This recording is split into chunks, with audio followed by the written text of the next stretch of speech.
They thought he was just the driver, a quiet man in a pressed white shirt, hands resting steady on the wheel, eyes fixed somewhere ahead of traffic. Nobody asked his name during the first week. Nobody remembered his face. And that was exactly where they went wrong. Because on the morning, two black SUVs blocked both ends of a deserted mountain road, when a $1 million security team vanished without a single radio call, when the youngest CEO in the company's history pressed her back against the leather seat and couldn't breathe. The only thing standing between her and whatever came next wasn't a tactical unit, wasn't federal backup, wasn't the people she'd spent years trusting. It was Nathan Carter, the driver. Hit like. Drop the name of the city you're watching from in the comments. I want to see how far this story travels. And stay with me all the way to the end, because nothing about this man is what it looks like. The interview was scheduled for 9 in the morning, but Nathan Carter arrived at 8:15. Not to impress anyone. He just liked to see a place before the place had a chance to see him back. A habit so old he'd stopped noticing he had it. He sat in his own car in the parking structure across the street from Sterling Meridian Corporation's headquarters and looked at the building for close to 40 minutes. 43 floors of glass and brushed steel rising above the Chicago skyline. The kind of architecture that was designed to make you feel small before you even walk through the front door. He noticed the security cameras on the exterior, 4 visible, 2 partially hidden behind decorative concrete fixtures on the second floor overhang. He noticed the rotating guard at the main entrance changed every 30 minutes rather than every hour, which was unusual. He noticed that the loading dock on the south side had a camera with a blind spot large enough to park a van in. He noticed all of this the way other people noticed weather, automatically, without deciding to. Nathan was 32 years old. He had a daughter named Lily, who was 6, and currently obsessed with a television program about a girl who trained dolphins. And he had a 1-bedroom apartment in Pilsen with a radiator that knocked every night at 2 a.m. He had a 2009 Honda Accord that he kept in good mechanical condition because he understood engines and because he couldn't afford anything else. He had a Navy dress uniform in a box in the back of the closet that he hadn't opened since the funeral. He did not have a wife anymore. He was still working on understanding what that meant for the rest of his life. The position he was applying for was executive chauffeur, posted through a private staffing agency with a vague listing that mentioned high-profile transportation needs and discretion required.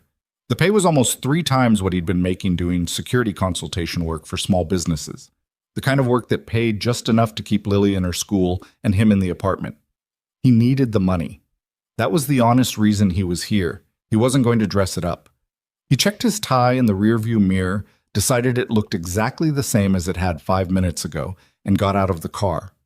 The lobby of Sterling Meridian was the kind of space that hummed, not loudly, just a low, expensive frequency, the sound of money being very comfortable with itself. The floors were dark marble. The reception desk was a sweeping arc of white stone staffed by 2 women who both looked like they had never once in their lives been uncertain about anything. A security guard stood near the elevator bank, hands clasped behind his back, scanning the room with the specific expression of someone who had worked security so long that genuine threat and ordinary Tuesday had become identical to him. Nathan signed in, got a visitor badge, and sat down in the waiting area with 8 other men. He studied them without appearing to study them. The man to his left was wearing a suit that probably cost $2,000, shoes that probably cost another $800, and a watch that cost more than Nathan's car.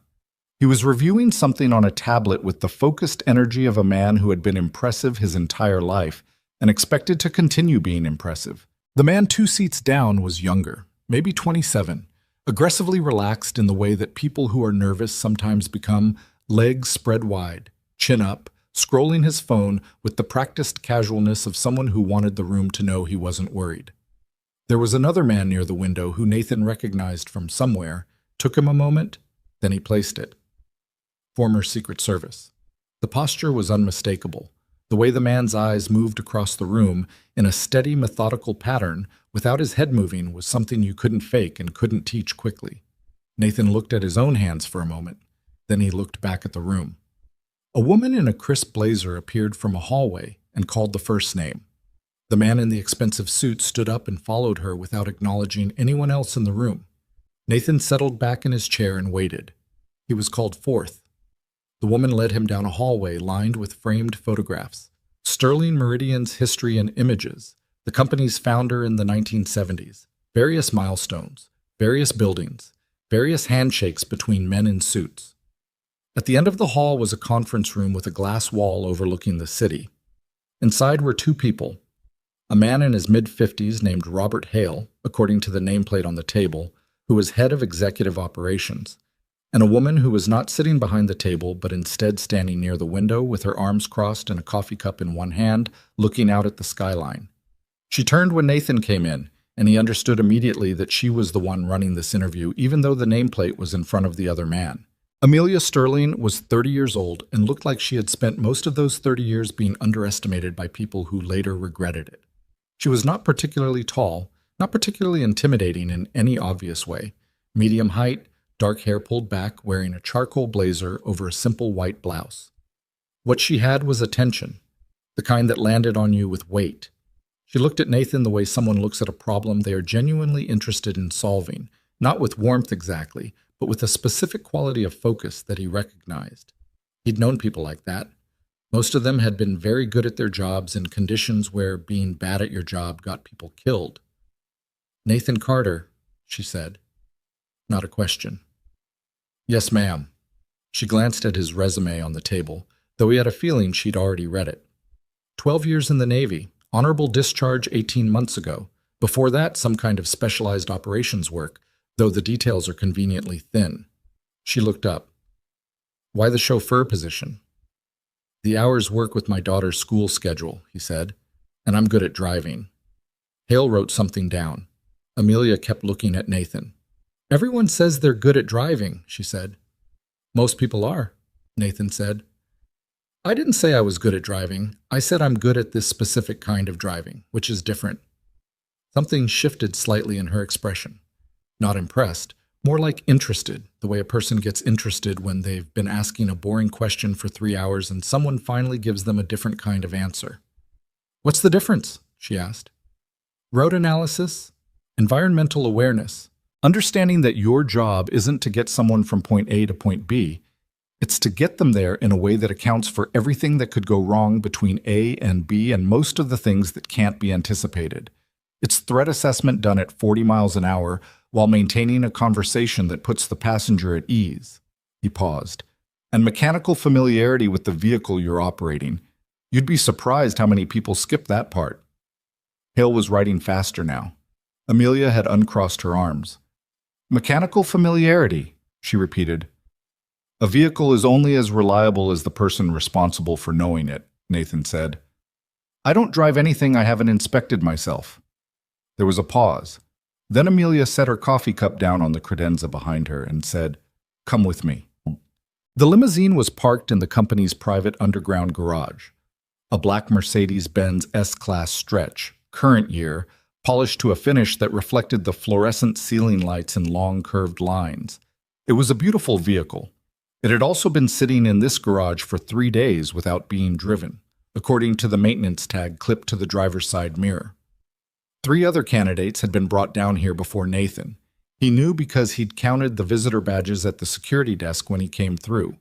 4 had been issued for the morning session, and his was number 4.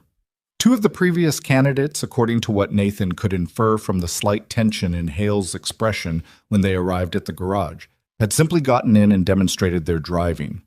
One had presumably done something else. He didn't know what. He walked around the car first. The full exterior took him about 2 minutes. He crouched near the rear wheel wells, checked the tire sidewalls, looked underneath along the chassis, using the small flashlight he kept on his keychain. Another habit, like arriving early. Then he opened the hood and spent 3 minutes there, which he could feel Amelia watching with an expression he couldn't read from this angle. He found it on the brake line, not a full cut, nothing so obvious. A partial abrasion, the kind that could happen naturally over time if a line was routed improperly and rubbed against a bracket. Except this line was routed correctly, which meant the abrasion had been put there deliberately. At current brake fluid levels, the system would work fine. At speed on a highway, with sustained brake application, a long downhill ramp, an exit deceleration, the line would fail. Not immediately, but it would fail. Nathan straightened up, closed the hood, and turned around.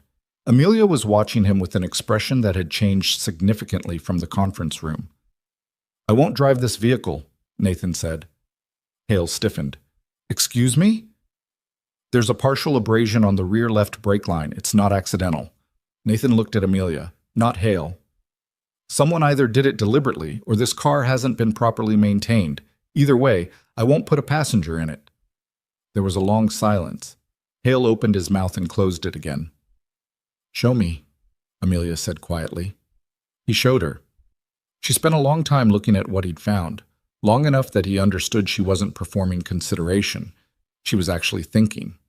She straightened up eventually, and when she looked at him, her expression had settled into something flat and certain. "The other 3 candidates," she said. "What do you think they did?" "2 of them got in and drove the car around the garage," Nathan said. "I don't know about the third." "The third popped the hood for about 30 seconds and said everything looked fine." She said it without visible emotion.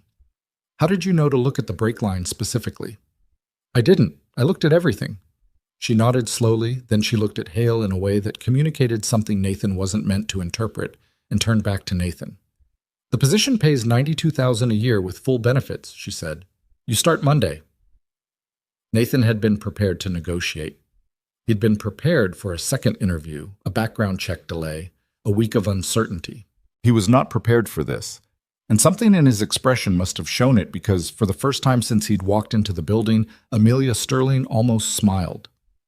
"You found what a full maintenance team missed," she said simply. "Either they're incompetent or they're compromised. I don't particularly want to figure out which one while I'm in the car." He told Lily about the new job over dinner that night. She was eating macaroni and cheese, the kind from the box, the only kind she would accept. And she received the news with the specific gravity of a 6-year-old processing information that mattered. "Are you going to drive a big car?" she asked. "Pretty big."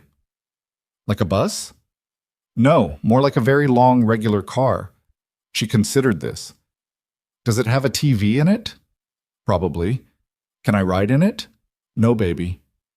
"Why not?" "Because it belongs to someone else."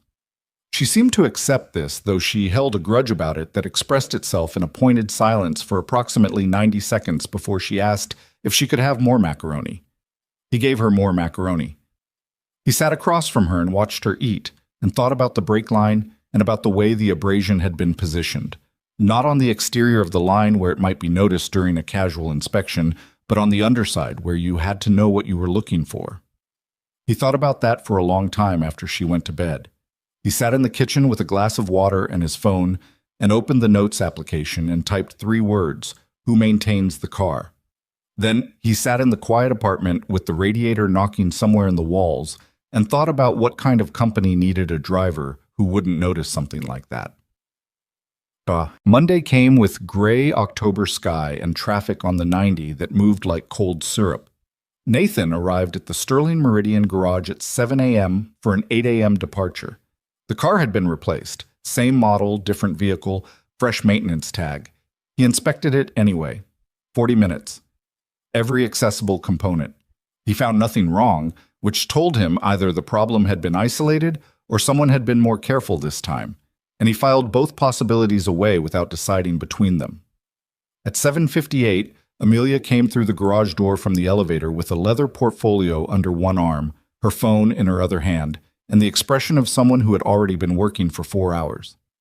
2 security personnel came with her, a large man named Garrett who wore his earpiece like he'd been born with it, and a woman named Diaz who moved in a particular way that Nathan recognized and respected.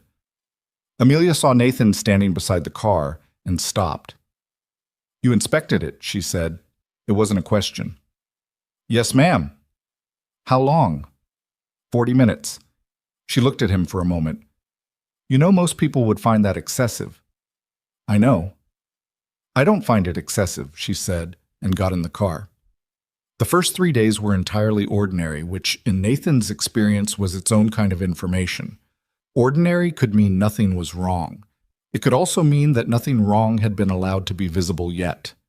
He drove Amelia to meetings in the Loop, to a lunch with investors in River North, to a late session at a law firm in the West Loop that ended at 9:30 on Wednesday night. He was quiet in the way that good drivers are quiet, present enough to be useful, invisible enough not to be noticed. He kept the divider up unless she lowered it. He took the routes he had pre-mapped every morning using 3 different traffic applications cross-referenced against his own assessment of road conditions. On Thursday afternoon, something changed. He was pulling out of the parking structure at the law firm, same building as Wednesday, different meeting, when he noticed a black Chevrolet Suburban 3 cars back. Illinois plates. It held position through 2 lane changes and a yellow light that Nathan deliberately slowed through, testing. It held position. He said nothing. He cataloged it. The Suburban was there again Friday morning, 2 blocks from Sterling Meridian, parked facing the wrong direction for street parking on that block. Different driver, or at least different posture behind the wheel. Same plates.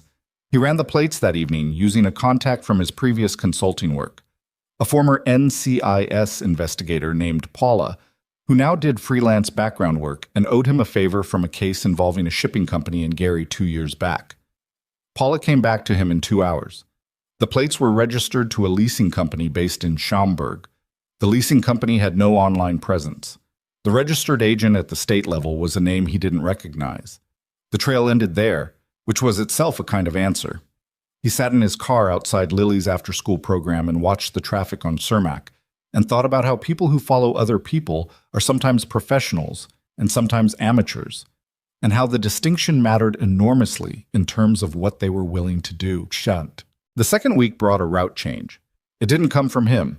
It came from Garrett, head of security, the large man with the earpiece, delivered as a casual update on Tuesday morning just before departure. We're going up Lake Shore today instead of Michigan. Ms. Sterling's preference. Nathan looked at Garrett for a moment. She told you that? Came through the ops coordinator. What time this morning? Garrett frowned slightly. Does it matter? Probably not, Nathan said, and pulled out. He took Lakeshore Drive as instructed. He also took a mental note of every variation from his pre-mapped route and the specific fact that the Suburban was not present today. Not behind them, not ahead, not in any of the positions it had occupied during the previous week. It had moved, or it had been told to move, which meant someone who knew about the route change also knew about the Suburban.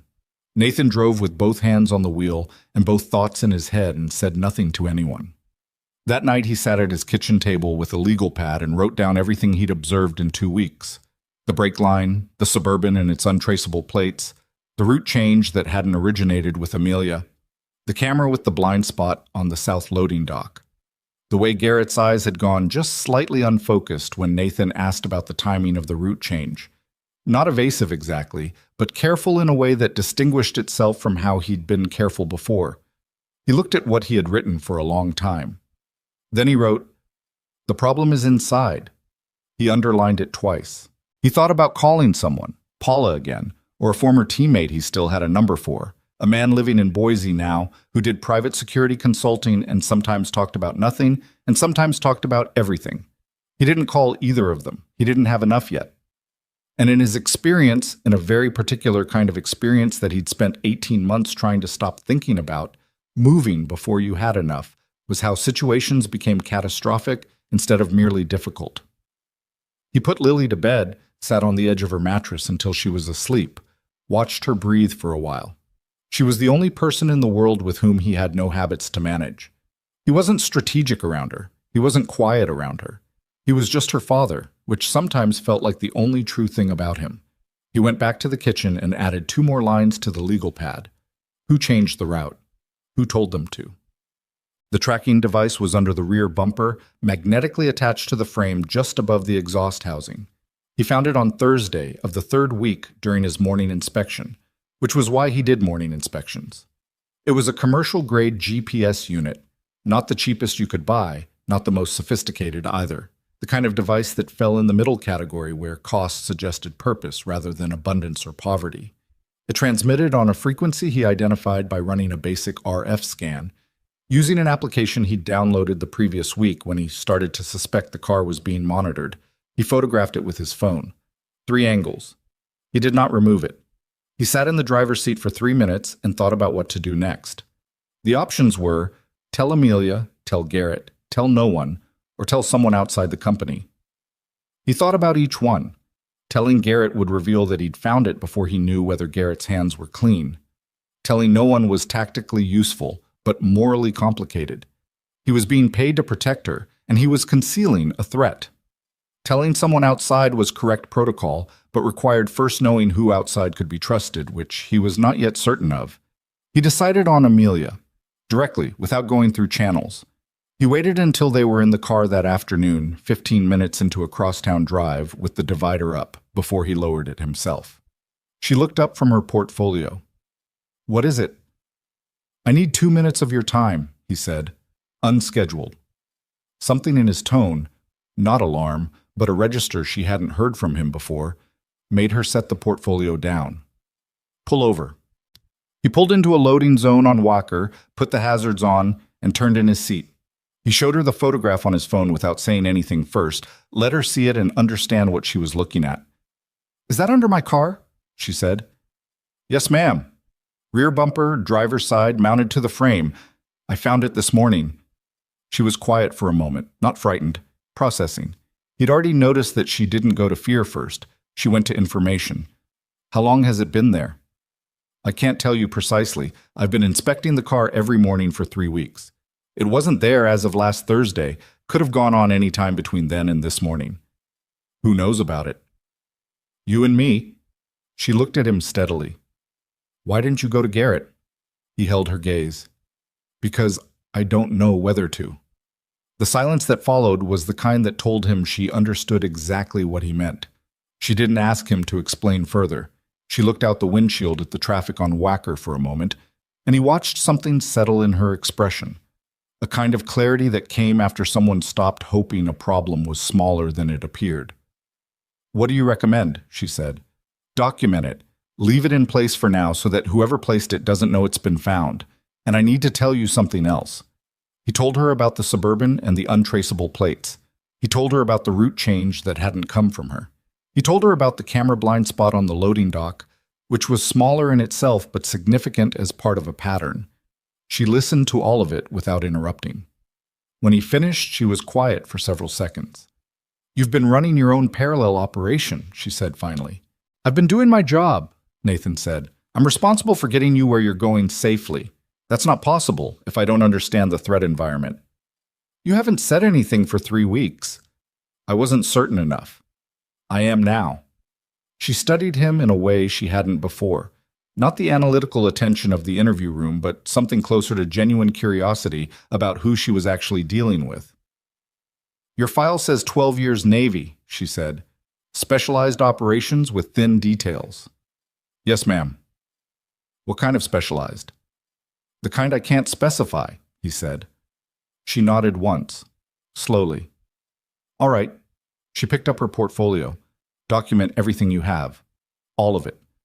I'll arrange a conversation with someone I trust outside the company's security infrastructure. Tonight, if possible." "Yes, ma'am." He checked his mirror, turned off the hazards, and pulled back into traffic. The divider stayed down for the rest of the drive, which was the first time that had happened. The phone call came that night at 11:47. He was in bed but not asleep.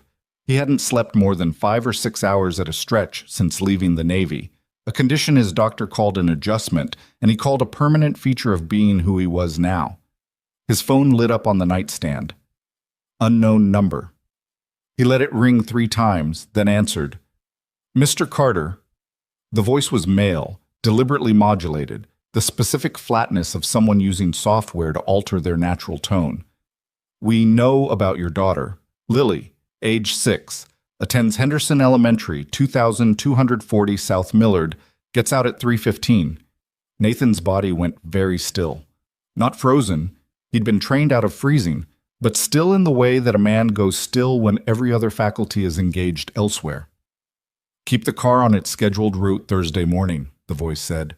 "Don't deviate. Don't report this call. If you do either of those things, we'll know." The line went dead. He sat on the edge of the bed in the dark for a while. He could hear Lily's white noise machine through the wall, that steady, shushing sound she needed to sleep that he'd once found unbearable and now found grounding. He thought about what the call was and what it wasn't. It was a threat calibrated to the most direct point of leverage a person in his position could have. It was a test of whether he would function the way they needed him to function. It was a sign that someone had been watching him long enough to know he had a daughter, her name, her school, her dismissal time, which meant they had been watching for at minimum a week, possibly longer. What it was not was a guarantee of safety. People who made threats did not become less dangerous because you complied. He'd seen enough to know that. Compliance bought time, not protection. He did not panic. He'd been trained in the deep cellular way that training works when it's applied in actual conditions, not to panic when someone threatened the things that mattered most to him. The training didn't eliminate the feeling. It just built a wall around it while his mind worked. He texted Paula, "Need a favor. Low-profile security observation on a minor. Henderson Elementary, Millard Avenue. Starting tomorrow, 1 week minimum. Personal matter. Discretionary." Paula replied in 8 minutes. "Quiet or contact?" "Quiet. Just eyes. Let me know if anything changes." "Understood. You okay?" He thought about how to answer that and settled on working on it. He put the phone down and sat in the dark for another few minutes. Then he got up, checked the lock on the front door, checked the window latches the way he'd done every night for 18 months, looked in on Lily, and went back to bed. He did not change the route Thursday morning, but he also did not keep silent. He documented the call, time, number, content, vocal characteristics, and added it to the file he'd been building. He sent a secure message to Amelia through a communication channel they'd established 2 days earlier, received a threat against personal contact, and proceeding as normal but need to discuss. Tomorrow, in person, outside the building. Her reply came at 12:20 a.m., confirmed 7 a.m. The place on Randolph we discussed. He looked at the message and thought about the fact that she had been awake when it arrived. Something was happening in that company, something that had been building for longer than he'd been there. He could feel the shape of it the way you feel a current before you see the water moving, that faint resistance in the air, the pressure of something large and organized moving just below the surface of the visible. He was one man, in a pressed shirt, driving a car. He was also something else, something he didn't talk about, didn't advertise, barely acknowledge to himself anymore. But he knew what he was capable of. He knew what he'd been made into over 12 years, and multiple theaters of operation and conditions that he still sometimes saw clearly when he closed his eyes in the dark. He thought about Amelia's face when he'd shown her the photograph of the tracking device, the way she hadn't gone to fear, the way she'd gone to, who do I trust? That was the right question. That was the only question. He thought about the board meeting she'd mentioned last week, a major scheduled vote coming up in 11 days. Something significant about a corporate acquisition, something that had made the lawyers she'd been meeting with choose their words with unusual precision. 11 days. He looked at the ceiling of his bedroom and listened to the radiator knock in the walls and thought about a remote mountain road he'd noticed 3 weeks ago while pre-mapping alternative routes through the northwest suburbs. A maintenance checkpoint, abandoned now, sitting above a long curve of empty highway that connected 2 stretches of nothing. He filed it away. Not because he knew he'd need it, but because he'd learned a long time ago that the things you memorized before you needed them were the only things you ever actually had when it mattered. Lily's white noise machine hummed through the wall. He closed his eyes. He didn't sleep much, but for once, that was fine. The coffee at the place on Randolph was bad. The kind of bad that came from beans kept too long in a warm environment and equipment that hadn't been properly cleaned in weeks. Nathan noticed this in the first sip and drank it anyway. He'd had worse. He'd had worse in conditions where bad coffee was the best part of the morning, so the place on Randolph with its sticky countertop and fluorescent lighting that buzzed slightly on the left side of the room was, by comparison, entirely acceptable. Amelia arrived at 7:03.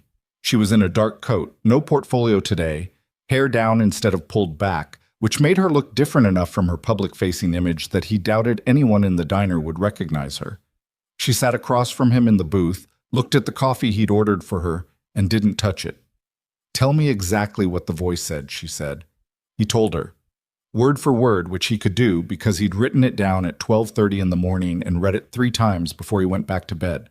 She listened without her expression changing much, but he noticed the way her hands, flat on the table when she sat down, slowly closed into loose fists as he talked. When he finished, she said, "They know where your daughter goes to school." "Yes." "That means they've had someone watching you, not just the car, you, your life outside the job." "Yes." She was quiet for a moment. The diner was mostly empty at this hour. A man at the counter eating eggs, a woman near the window with a laptop, nobody close enough to matter. "You reported it to me instead of following their instruction." "I didn't follow their instruction or ignore it," Nathan said.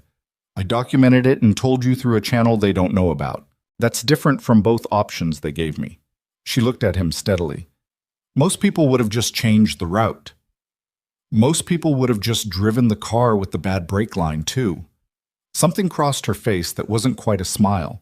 It was more complicated than that. "Fair," she said quietly. Then, "My daughter is being watched, and I'm sitting here asking you about corporate logistics. I want you to know I understand how that sounds." "You're the reason my daughter is being watched," Nathan said, "which means the safest thing for her is for us to figure out what's actually happening here." She absorbed that. "Okay." She reached into her coat pocket and pulled out a folded piece of paper. Actual paper, handwritten, which told him she understood that digital communications had become unreliable in her world. She slid it across the table. "These are the financial irregularities I found last week. I've been working through acquisition documents for the Vantage deal. We're absorbing a mid-sized logistics company, been in process for 8 months. The numbers stopped making sense about 3 weeks ago." He unfolded the paper and looked at it. Numbers, dates, account references written in small, precise handwriting. He was not a forensic accountant, but he'd done enough operational work in environments where money laundering was infrastructure to recognize certain patterns. "You pulled this yourself?" "I didn't give it to finance because I don't know who in finance is clean," she said. "I have an external auditor I trust. She's been looking at it quietly since Friday." "What does she think?" "She thinks approximately $42 million has moved through shell accounts attached to the Vantage acquisition in a way that doesn't correspond to any transaction she can legitimately account for." Amelia paused. "She also thinks it's structured to look like it came from decisions I made personally." Nathan looked up from the paper. "Someone is building a case against me," she said. "Financial misconduct. The kind of thing that would trigger an emergency board review and give them legal grounds to remove me from the CEO position while the investigation ran." She said it flatly, the way someone describes something they've had a few days to get used to being furious about. "The board vote in 9 days isn't just about the acquisition. There's a motion that was added to the agenda without my knowledge 3 weeks ago. I found out about it from my attorney on Saturday." "What kind of motion?" "Temporary suspension of CEO authority pending financial review." She picked up the coffee, looked at it, put it back down. "It would pass. I've spent the last week trying to count votes, and I think it would pass. 3 members of my board have been quietly building relationships with the executives who would benefit most from a change in leadership." Nathan folded the paper carefully and slid it back to her. "Who benefits most?" "Marcus Hale." She said the name the way you say the name of something you've been trying not to name for a while. "Chief Operating Officer. He's been at the company longer than I have. He and my father had a complicated relationship, and when I took over 18 months ago, he made certain accommodations that I think he's spent every day since resenting." She paused. "And 2 board members, Philip Strand and Connie Whitmore. They've been aligned with Hale for at least a year based on communication records my attorney subpoenaed last week." "Is the Marcus Hale related to the Robert Hale who sat in on my interview?" She looked at him. "His brother. Robert is head of executive operations. Marcus is COO." Nathan was quiet for a moment. He thought about Robert Hale writing things down during the interview, the pace of it, the specific moments he'd written things. He thought about how a man who ran executive operations would have access to vehicle maintenance scheduling, security, personnel assignments, and route coordination. "The route change that didn't come from you," he said. "Went through Robert's office," she said. "I know. I checked after you told me. Does Robert know what his brother is doing?" "I don't know. I genuinely don't know." She looked out the window at Randolph Street. "That's what makes this hard. I don't know how deep it goes. and I don't know how much of what I think I know is actually real." She said the last part with a tiredness that was different from her usual quality of focus, something underneath the composure that had been worn thinner than she wanted to show. "When did you last sleep?" Nathan asked.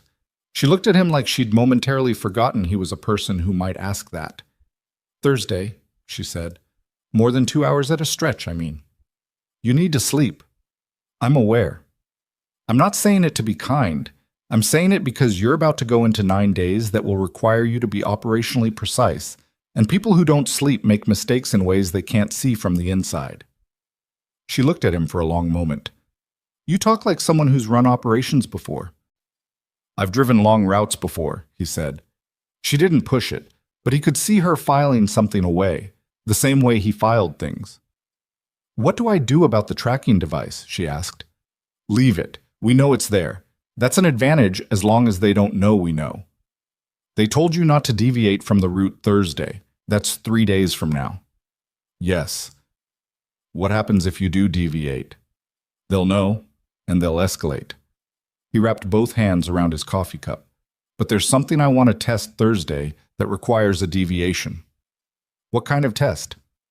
"I want to see who moves when the car moves unexpectedly.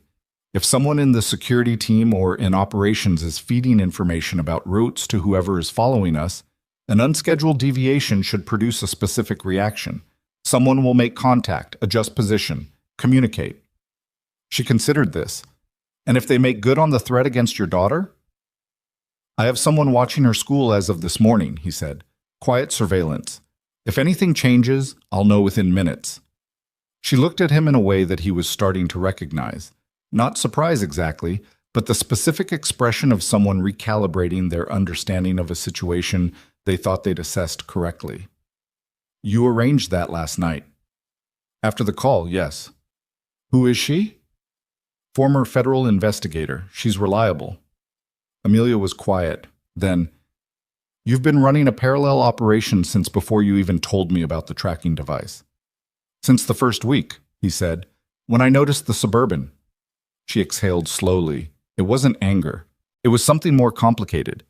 The slight disorientation of realizing that the person you thought you'd hired for one thing had quietly been doing something larger the whole time.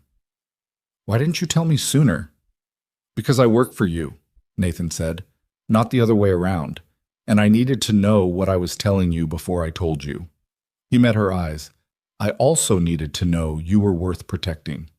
She held his gaze for a moment. "And?" "You found the financial irregularities yourself.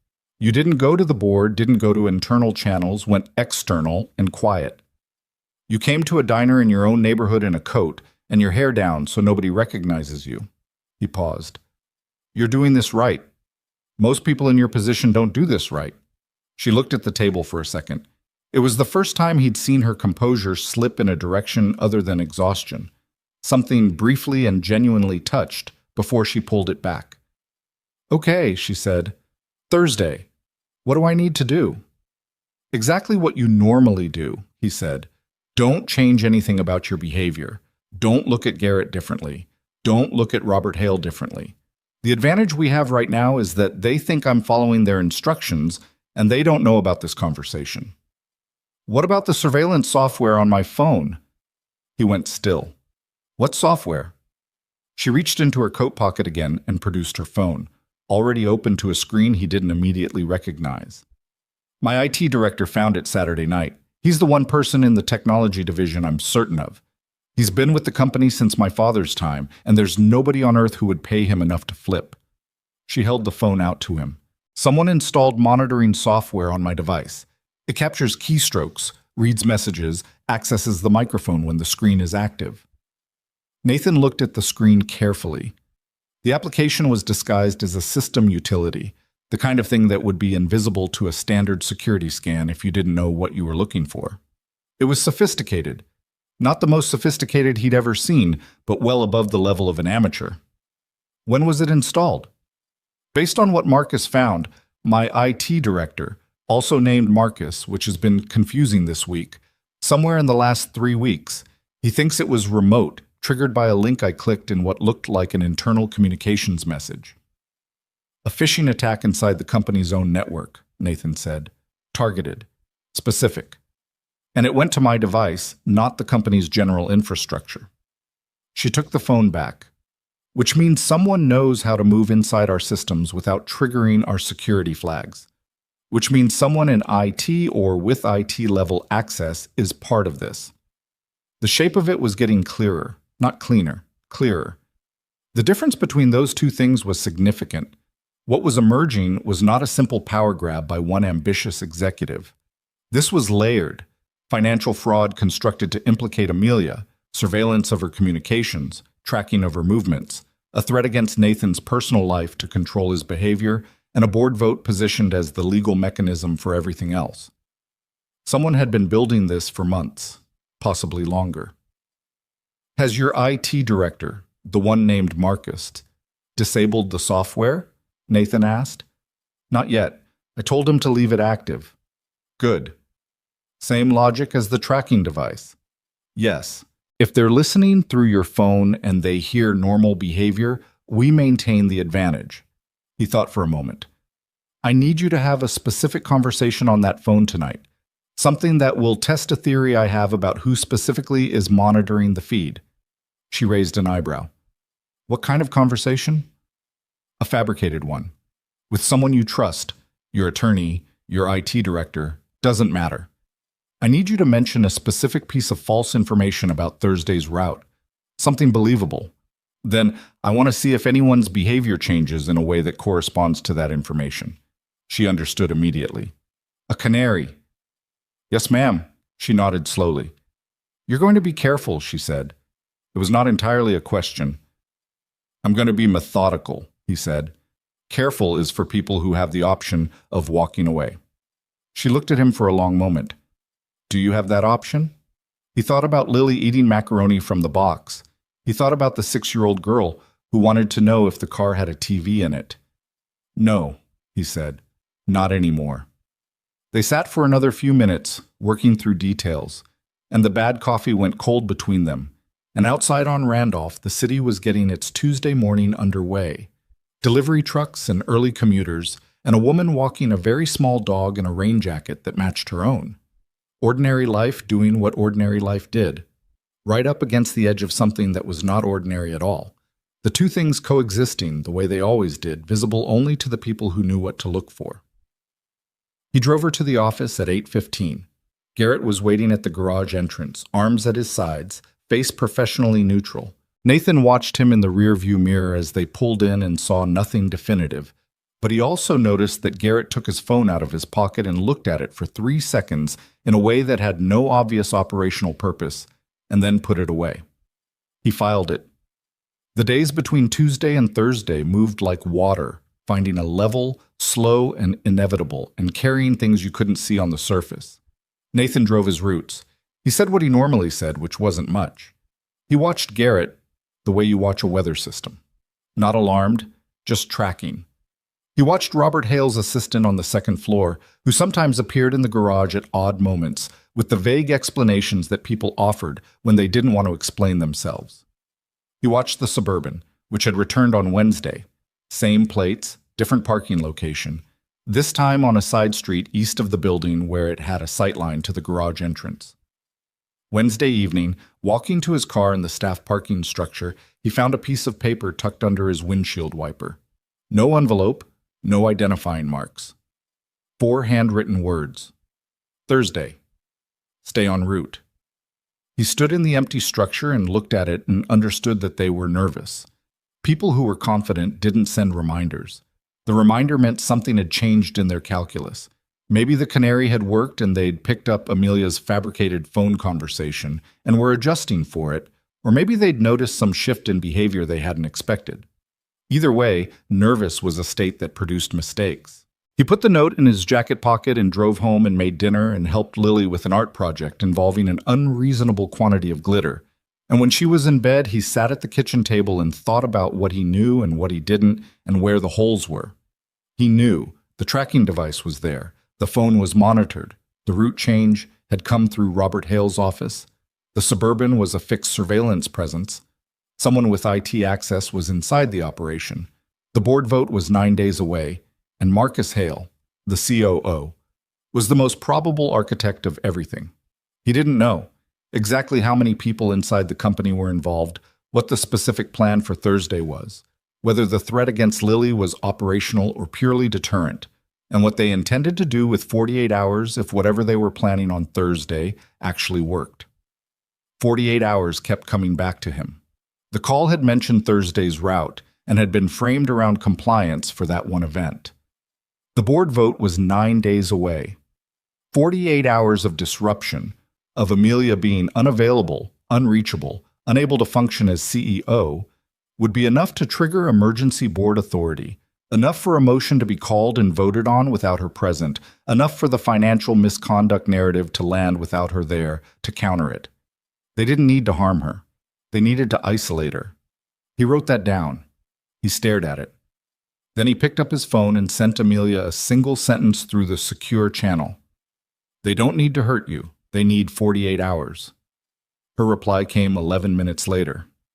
"I know. I've been thinking the same thing." And then after a pause of about 2 minutes, the canary worked. Garrett called his brother-in-law at 11 p.m. last night. His brother-in-law works in logistics for a company that shares an address with the Vantage Acquisition's primary shell account. Nathan read it twice. Garrett. Garrett with the earpiece he wore like a second skin, the man who had been 3 feet from Amelia for 18 months, whose job was to be the last line of protection between her and anything that meant her harm. Garrett, who had looked at his phone for 3 seconds in the garage on Tuesday morning. He thought about the fact that Garrett knew every route before Nathan drove it, knew every meeting location, every scheduled departure, every variance in Amelia's day, had been present for every security briefing for over a year, knew the company's emergency response protocols, knew who to call when something went wrong, knew who to call to make sure something went wrong. He sent back, "Is Diaz clean? 3 minutes." "I think so." She came through a different agency, vetted through a channel Garrett didn't control. "But I don't know for certain. I need to know for certain before Thursday. Working on it." "Sleep, Nathan." He almost smiled at that. She'd learned his first name somewhere in the past week, had been using it since Tuesday morning in the diner, easy and natural, as if she'd always called him that, as if the shift from formality to something else had happened without either of them deciding to make it happen. He did not sleep much, but he pulled the blanket up and closed his eyes, and in the quiet of the Pilsen apartment, with the radiator knocking and Lily's white noise machine just barely audible through the wall, he went through the plan for Thursday piece by piece, running every variation he could construct, looking for the seam where it came apart. There was always a seam. You just had to find it before they did. Thursday morning arrived cold and gray, the specific quality of Chicago November that felt less like weather and more like a judgment. Nathan was in the garage at 6:45. He inspected the car. Not 40 minutes this time because he'd done a full inspection last night after hours and nothing had changed, but he checked the specific points that mattered most. Brake system, steering, fuel line, the tracking device still in place under the rear bumper.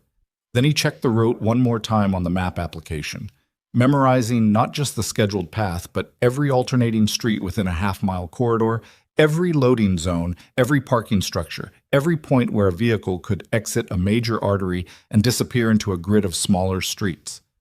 He also memorized, one more time, the maintenance road that branched off Route 41, about 6 miles north of the last scheduled waypoint on Amelia's route. He'd found it 3 weeks ago. Unmarked on most maps, used by county utility crews, gated but not locked. He'd driven it twice on his own time in the Accord. It ran for approximately 1.5 miles through scrubland before joining a county road that fed back toward the highway from a direction nobody watching the main route would anticipate. At 7:51, Amelia came through the garage door. Diaz was with her. Diaz only, no Garrett, which told Nathan that the conversation he'd been hoping for had happened and that Amelia had made a decision about what to do with it. Amelia's face was composed, the specific composure of someone who has made their decisions and moved past the part where decisions are revisited. She got into the car without a word. Diaz got into the front passenger seat and looked straight ahead. Nathan pulled out. "Diaz," he said, once they were clear of the garage and into traffic. "Yeah," she said. "You were briefed?" This morning, 4 a.m. She said it without inflection. I know about Garrett. Is there anyone else in the security team I should be uncertain about? Kovac, she said. Junior detail started 6 weeks ago. I've never trusted his references. Everyone else is clean as far as I can tell, but Kovac is the one I'd watch. Nathan filed it. Okay. The route ran north, along the lakefront initially, then inland toward a law firm in Evanston where Amelia had a scheduled meeting with her independent auditor and her attorney. The meeting was real. Nathan had verified that independently by checking the calendar through a channel that didn't go through Robert Hale's office. The route, however, was the route they'd let Garrett know about. The specific route that the fabricated phone conversation had described, which meant that if Garrett had communicated it, as Amelia's message suggested he had, whoever was waiting would be waiting on that path. They were 6 minutes into the drive when Nathan saw them. Not the Suburban this time. 2 vehicles, a dark blue panel van parked illegally on a side street with a sightline to the route, and a second black SUV idling in a loading zone 3 blocks ahead, in a position that would require the limousine to pass within 10 feet of it. The van had been there long enough for condensation to form on the rear windows. The SUV had a second person visible in the passenger seat. In his peripheral vision, he saw Diaz's hand move to her jacket. I see them, Nathan said quietly. The van's been there a while, she said. I know. He kept his speed and his lane. There's going to be a deviation in about 40 seconds. When it happens, I need you to stay with Ms. Sterling, regardless of what the van does. Understood. In the back seat, Amelia said, Nathan. Just his name, not scared, checking in. I have it, he said. He drove 4 more seconds on the scheduled route, perfectly normal, nothing to trigger early movement, and then he turned left on a street that was not on any route they had communicated to anyone, a clean, unmarked move that put them heading west into a grid of narrow streets in a neighborhood that was not on the way to Evanston and was not on the way to anywhere the van and the SUV had been positioned to intercept. In his mirror, he saw the SUV pull out of the loading zone. He turned again, north this time, then west, then a quick right into an alley that cut through to a parallel street, and when he came out the other side, the SUV was not visible. He drove 2 more blocks and checked all mirrors and found nothing following. Clear, Diaz said, scanning her side. For now, Nathan said. For now, she agreed. He heard Amelia exhale in the back seat. Not a dramatic sound, just the careful release of held breath, the body catching up to a situation the mind had already processed. They were waiting, she said. Yes. On the route Garrett knew about. Yes. She was quiet for a moment.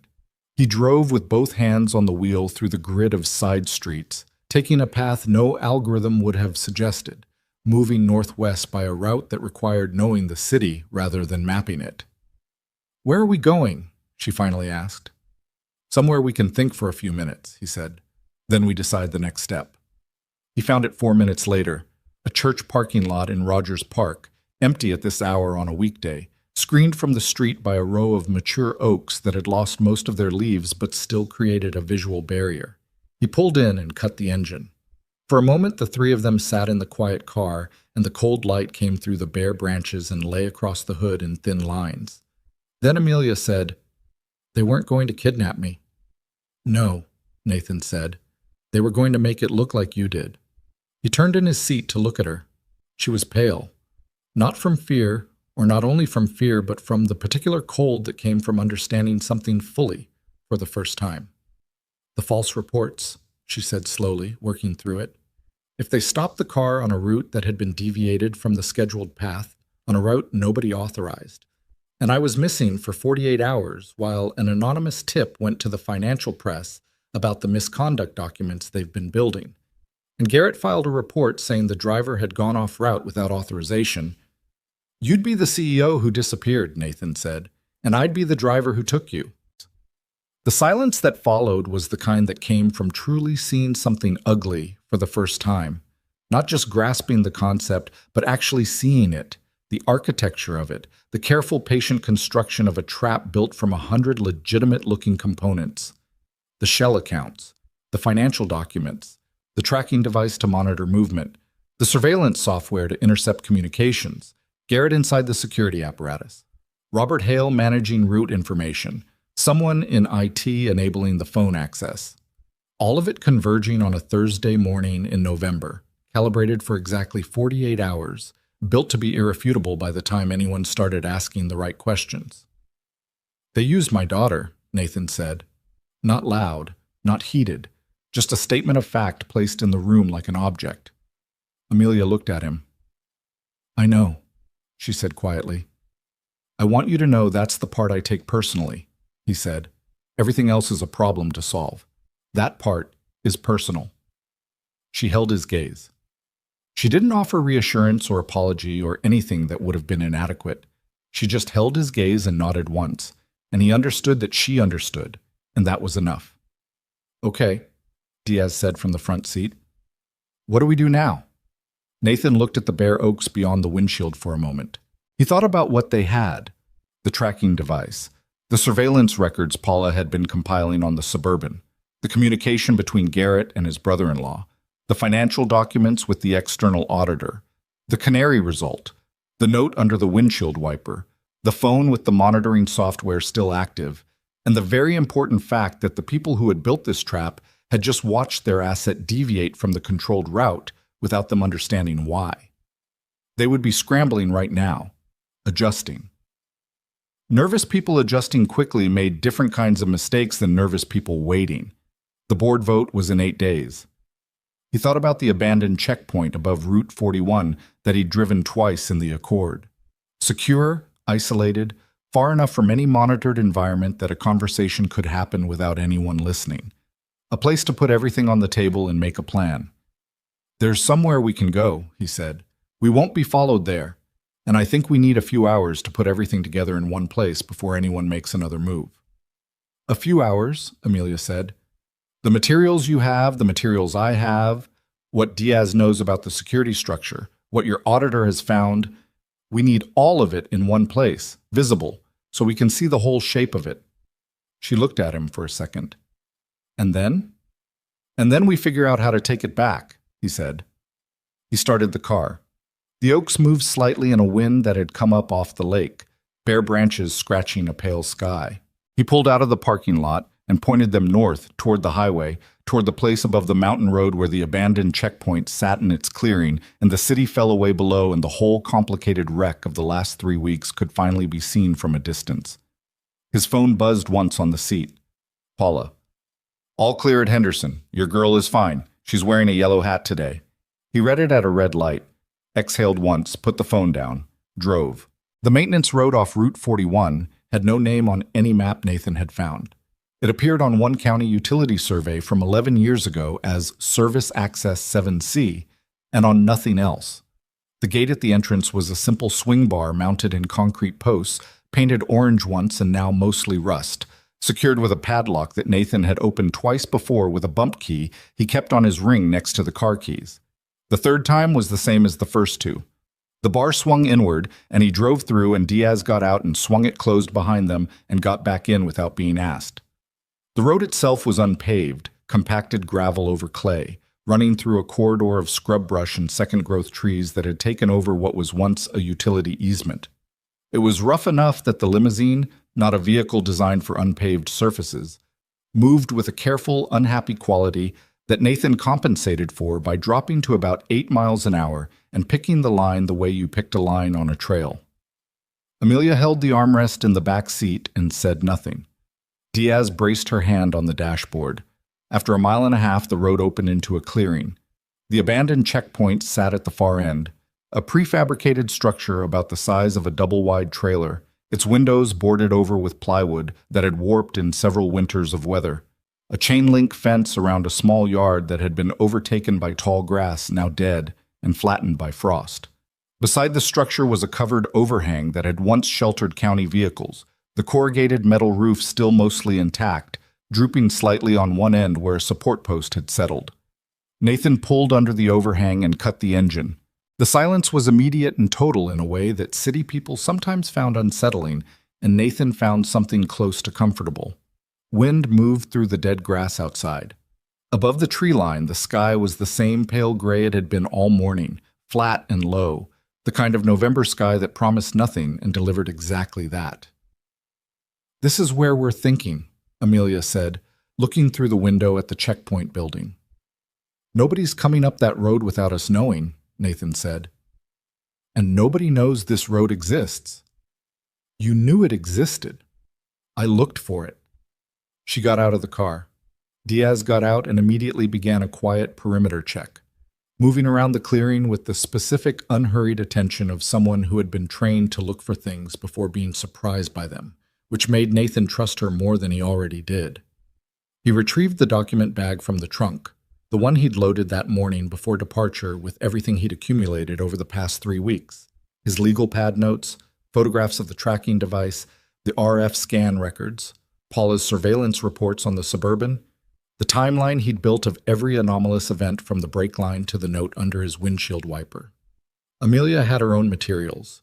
Not a bag, but a portfolio that she'd been carrying under her coat, flat against her body, which told him she'd understood before they left that this might be the kind of morning that required keeping certain things close. She set it on the hood of the limousine and opened it.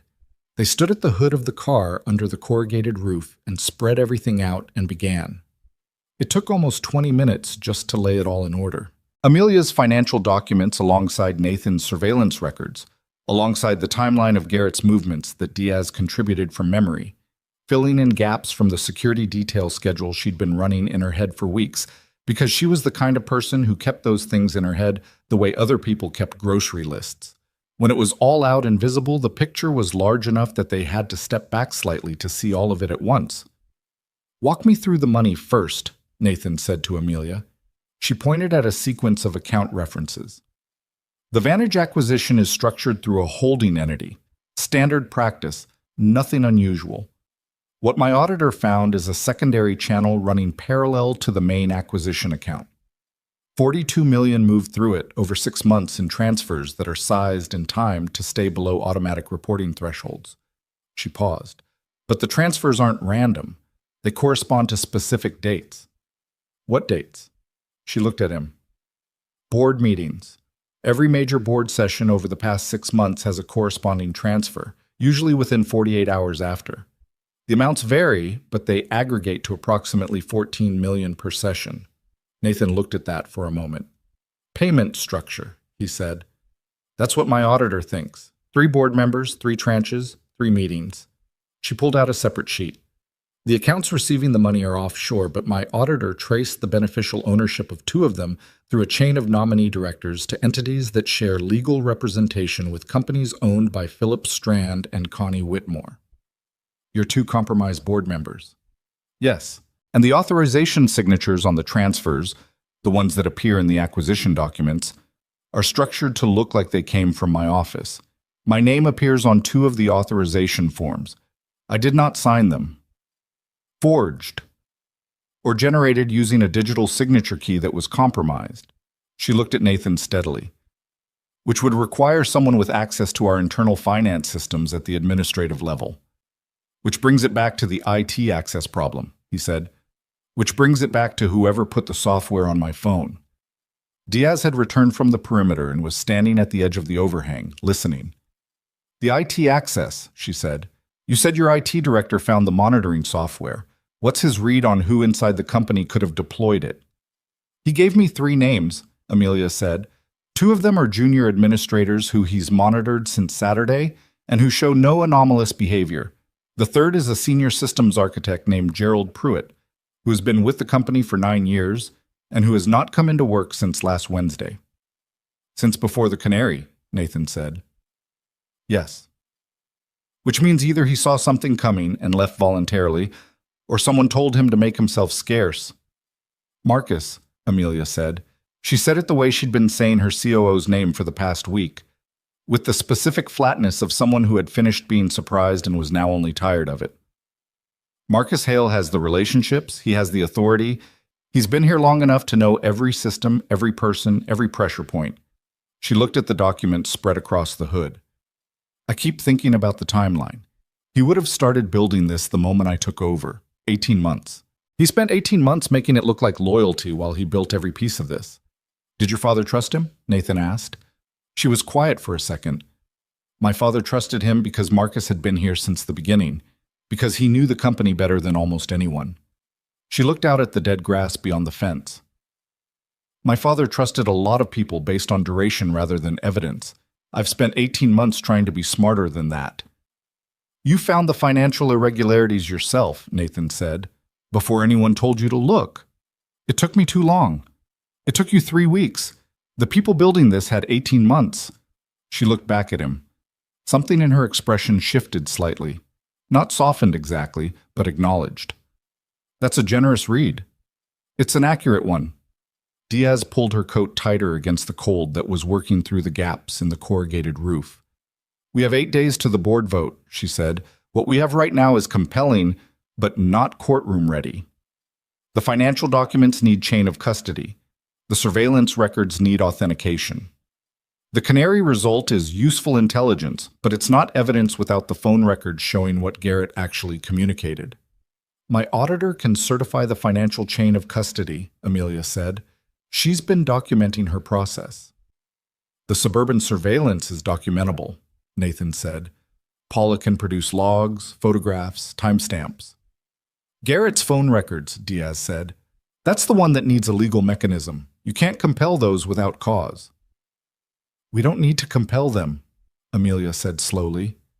She was looking at something in the middle distance, working through something. Garrett used a company-issued phone to make the call to his brother-in-law. I verified that this morning. Company devices are subject to monitoring under the employment agreement. I have the authority to direct IT to pull records from any company-issued device. Can you do that without going through Robert Hale's office? Nathan asked. I can if I direct it through legal counsel who bypasses the standard operations channel. She was already pulling her phone, the compromised one, which they'd agreed she'd keep active for controlled communications, out of her pocket and then stopping herself. Not on this phone. Use mine, Nathan said. She took his phone.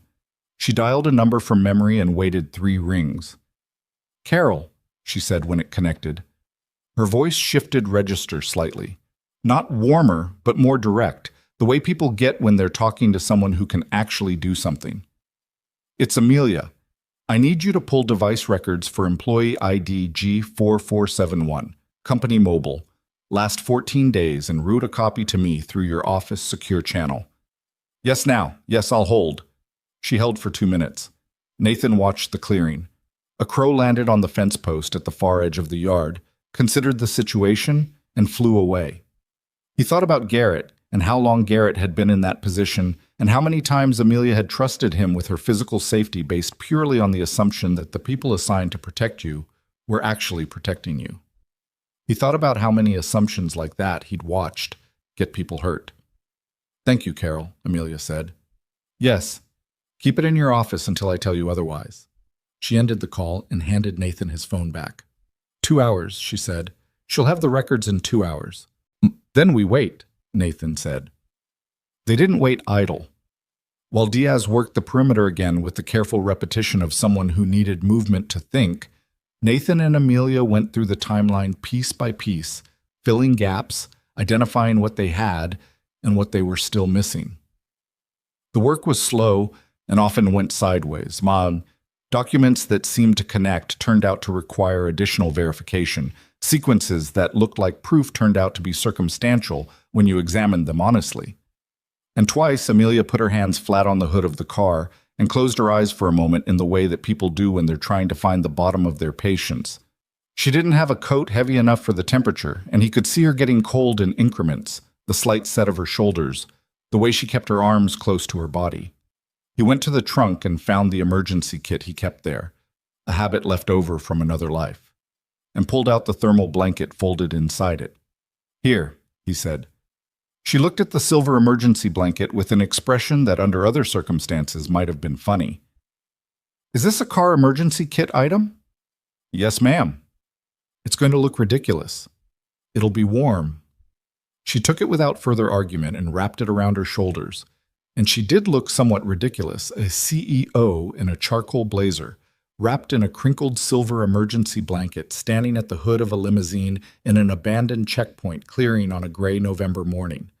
She also stopped visibly shivering within about 2 minutes, which was the point. Thank you, she said. Don't mention it. They went back to the documents. At some point around 10:30, Diaz appeared with 3 cups of coffee, produced from a thermos she had in her bag that she hadn't mentioned until now, which Nathan appreciated on a professional level. The coffee was not good, but it was hot, and hot outranked good by a significant margin in a clearing with no windbreak and a temperature in the low 40s. Can I ask you something? Amelia said at one point. She was looking at the section of Nathan's legal pad where he'd written about the initial suburban sighting and the steps he'd taken to trace it. Sure. When you found the tracking device, the real decision point, she looked up at him. You could have reported it through normal channels. Garrett, Robert Hale's office, company security protocol. That's what the procedure would say. Yes. But you went around all of it and came directly to me. Yes. That's not standard driver behavior. He looked at her for a moment. No, it's not. So what made you decide to... She stopped, like she wasn't quite sure how to finish the sentence. Trust you? He offered. I was going to say act independently, but yes, that too. He thought about how to answer it honestly. You turned down 3 candidates who got in the car without looking at it, he said. You came down to the garage yourself to watch. You looked at what I found, and your first question was whether you could see it, not whether I was right or wrong. He paused. You asked the right questions. People who ask the right questions when something is wrong are the people worth being honest with. She considered that. The silver blanket crinkled when she moved. You could have found the brake line and said nothing, driven the car, collected the paycheck. I could have. Why didn't you? Because someone was going to get hurt. That's it?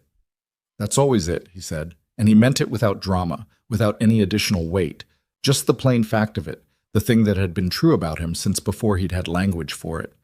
He was not someone who could be in the presence of a preventable harm and do nothing about it. Whatever else he was or wasn't, that was fixed. She looked at him for a long time. The wind moved through the dead grass. Somewhere in the tree line a branch cracked and settled. Your wife, she said carefully. I had HR pull the full background when I decided to hire you. I know she passed away. I don't know the details, and I'm not asking, but I want you to know that I'm aware you're doing this while also dealing with that, and raising a daughter alone, and She stopped. I don't have a way to finish that sentence that doesn't sound patronizing. Then don't finish it, he said. Not unkindly. She nodded. Okay. The 2 hours passed, and Carol called back on Nathan's phone with the device records. Amelia read through them on the screen while Nathan watched over her shoulder, and when she found what they were looking for, she went very still. The night after the Canary conversation, the fabricated route discussion on Amelia's monitored phone, Garrett had made 4 calls from his company device between 11:15 and 11:50 p.m. The first was to the number associated with his brother-in-law.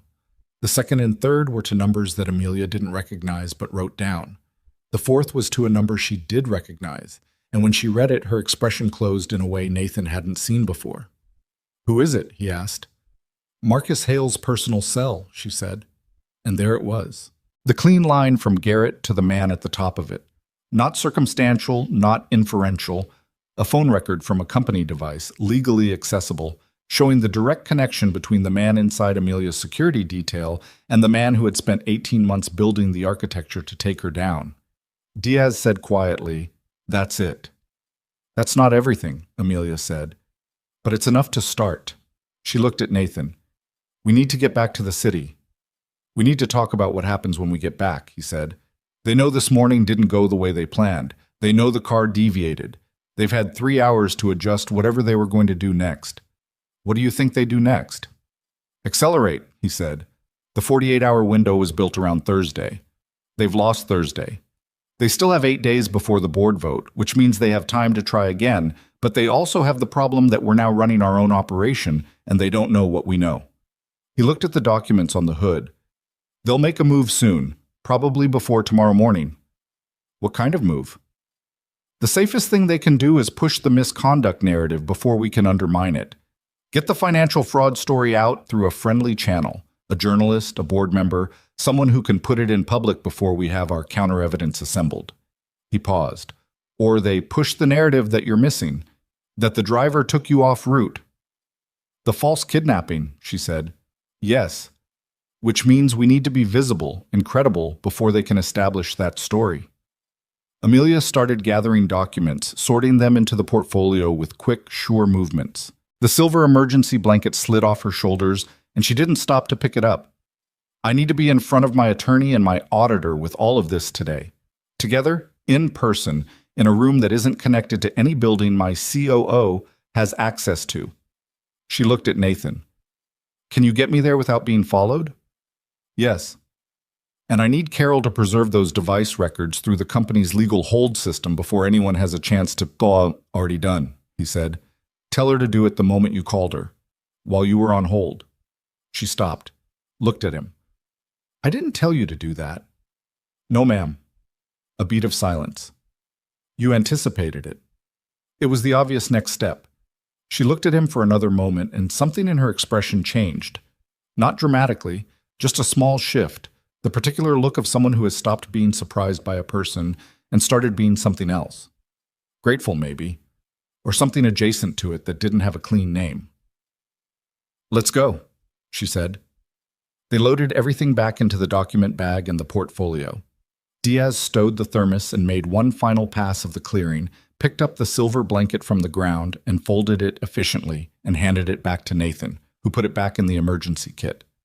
He backed the limousine out from under the overhang, turned it in the clearing, and went back down the service road at 8 miles an hour, with the bare trees on either side and the frost still showing in the shaded spots, and the city waiting somewhere behind the tree line. When they came out onto Route 41, two things happened almost simultaneously. Nathan's phone buzzed. Paula.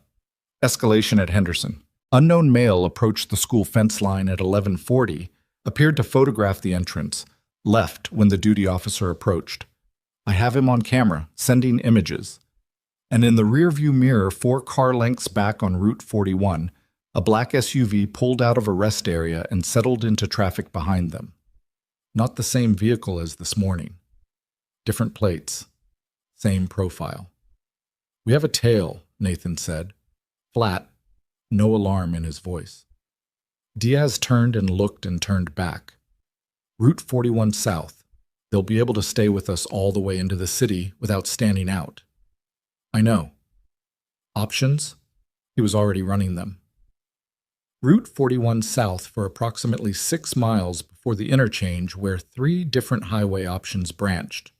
South toward Indiana, west toward O'Hare, northeast back toward the city. The SUV behind them likely had someone running coordination, someone who could radio ahead to any of those branches.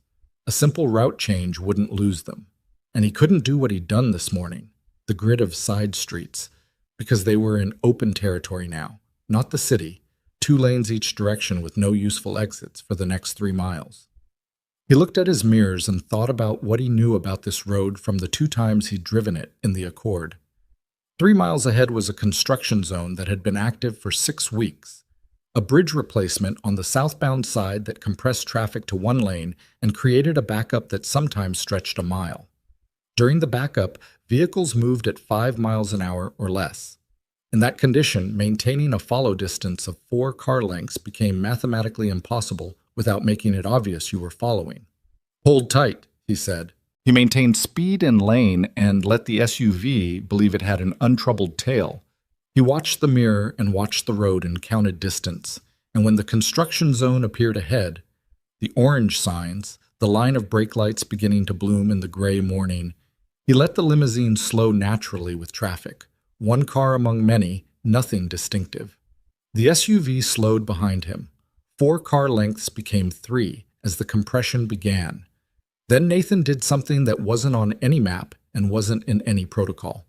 He took the construction zone emergency vehicle access, a gravel cutoff on the right shoulder marked with orange cones and a do not enter sign that applied to civilian vehicles. And he went through it at exactly the speed that suggested he belonged there. Not fast, not slow, just the specific confidence of a vehicle that had authorization to be somewhere. And on the other side of the cones, the road opened into the construction zone's staging area, where equipment was parked, and contractor vehicles moved, and nobody was paying attention to a black limousine because black limousines occasionally carried the kind of people that construction site managers didn't want to question. He went through the staging area and out the other side onto the bypass road the contractors used, which fed back to Route 41 a mile ahead of the construction zone, ahead of the backup, ahead of the SUV, which was now somewhere in the compression, unable to follow without abandoning the follow itself. In the rear-view mirror, nothing. Diaz exhaled. That was illegal, she said. Emergency vehicle access, Nathan said. Arguable. Where'd you learn to do that? Long routes, he said. Amelia was looking at her hands in her lap. She looked up and found Nathan's eyes in the rearview mirror. He held her gaze for a second. You're okay, he said. I know, she said. I'm not scared. And then with an honesty that seemed to cost her something. I'm angry. That's fine, he said.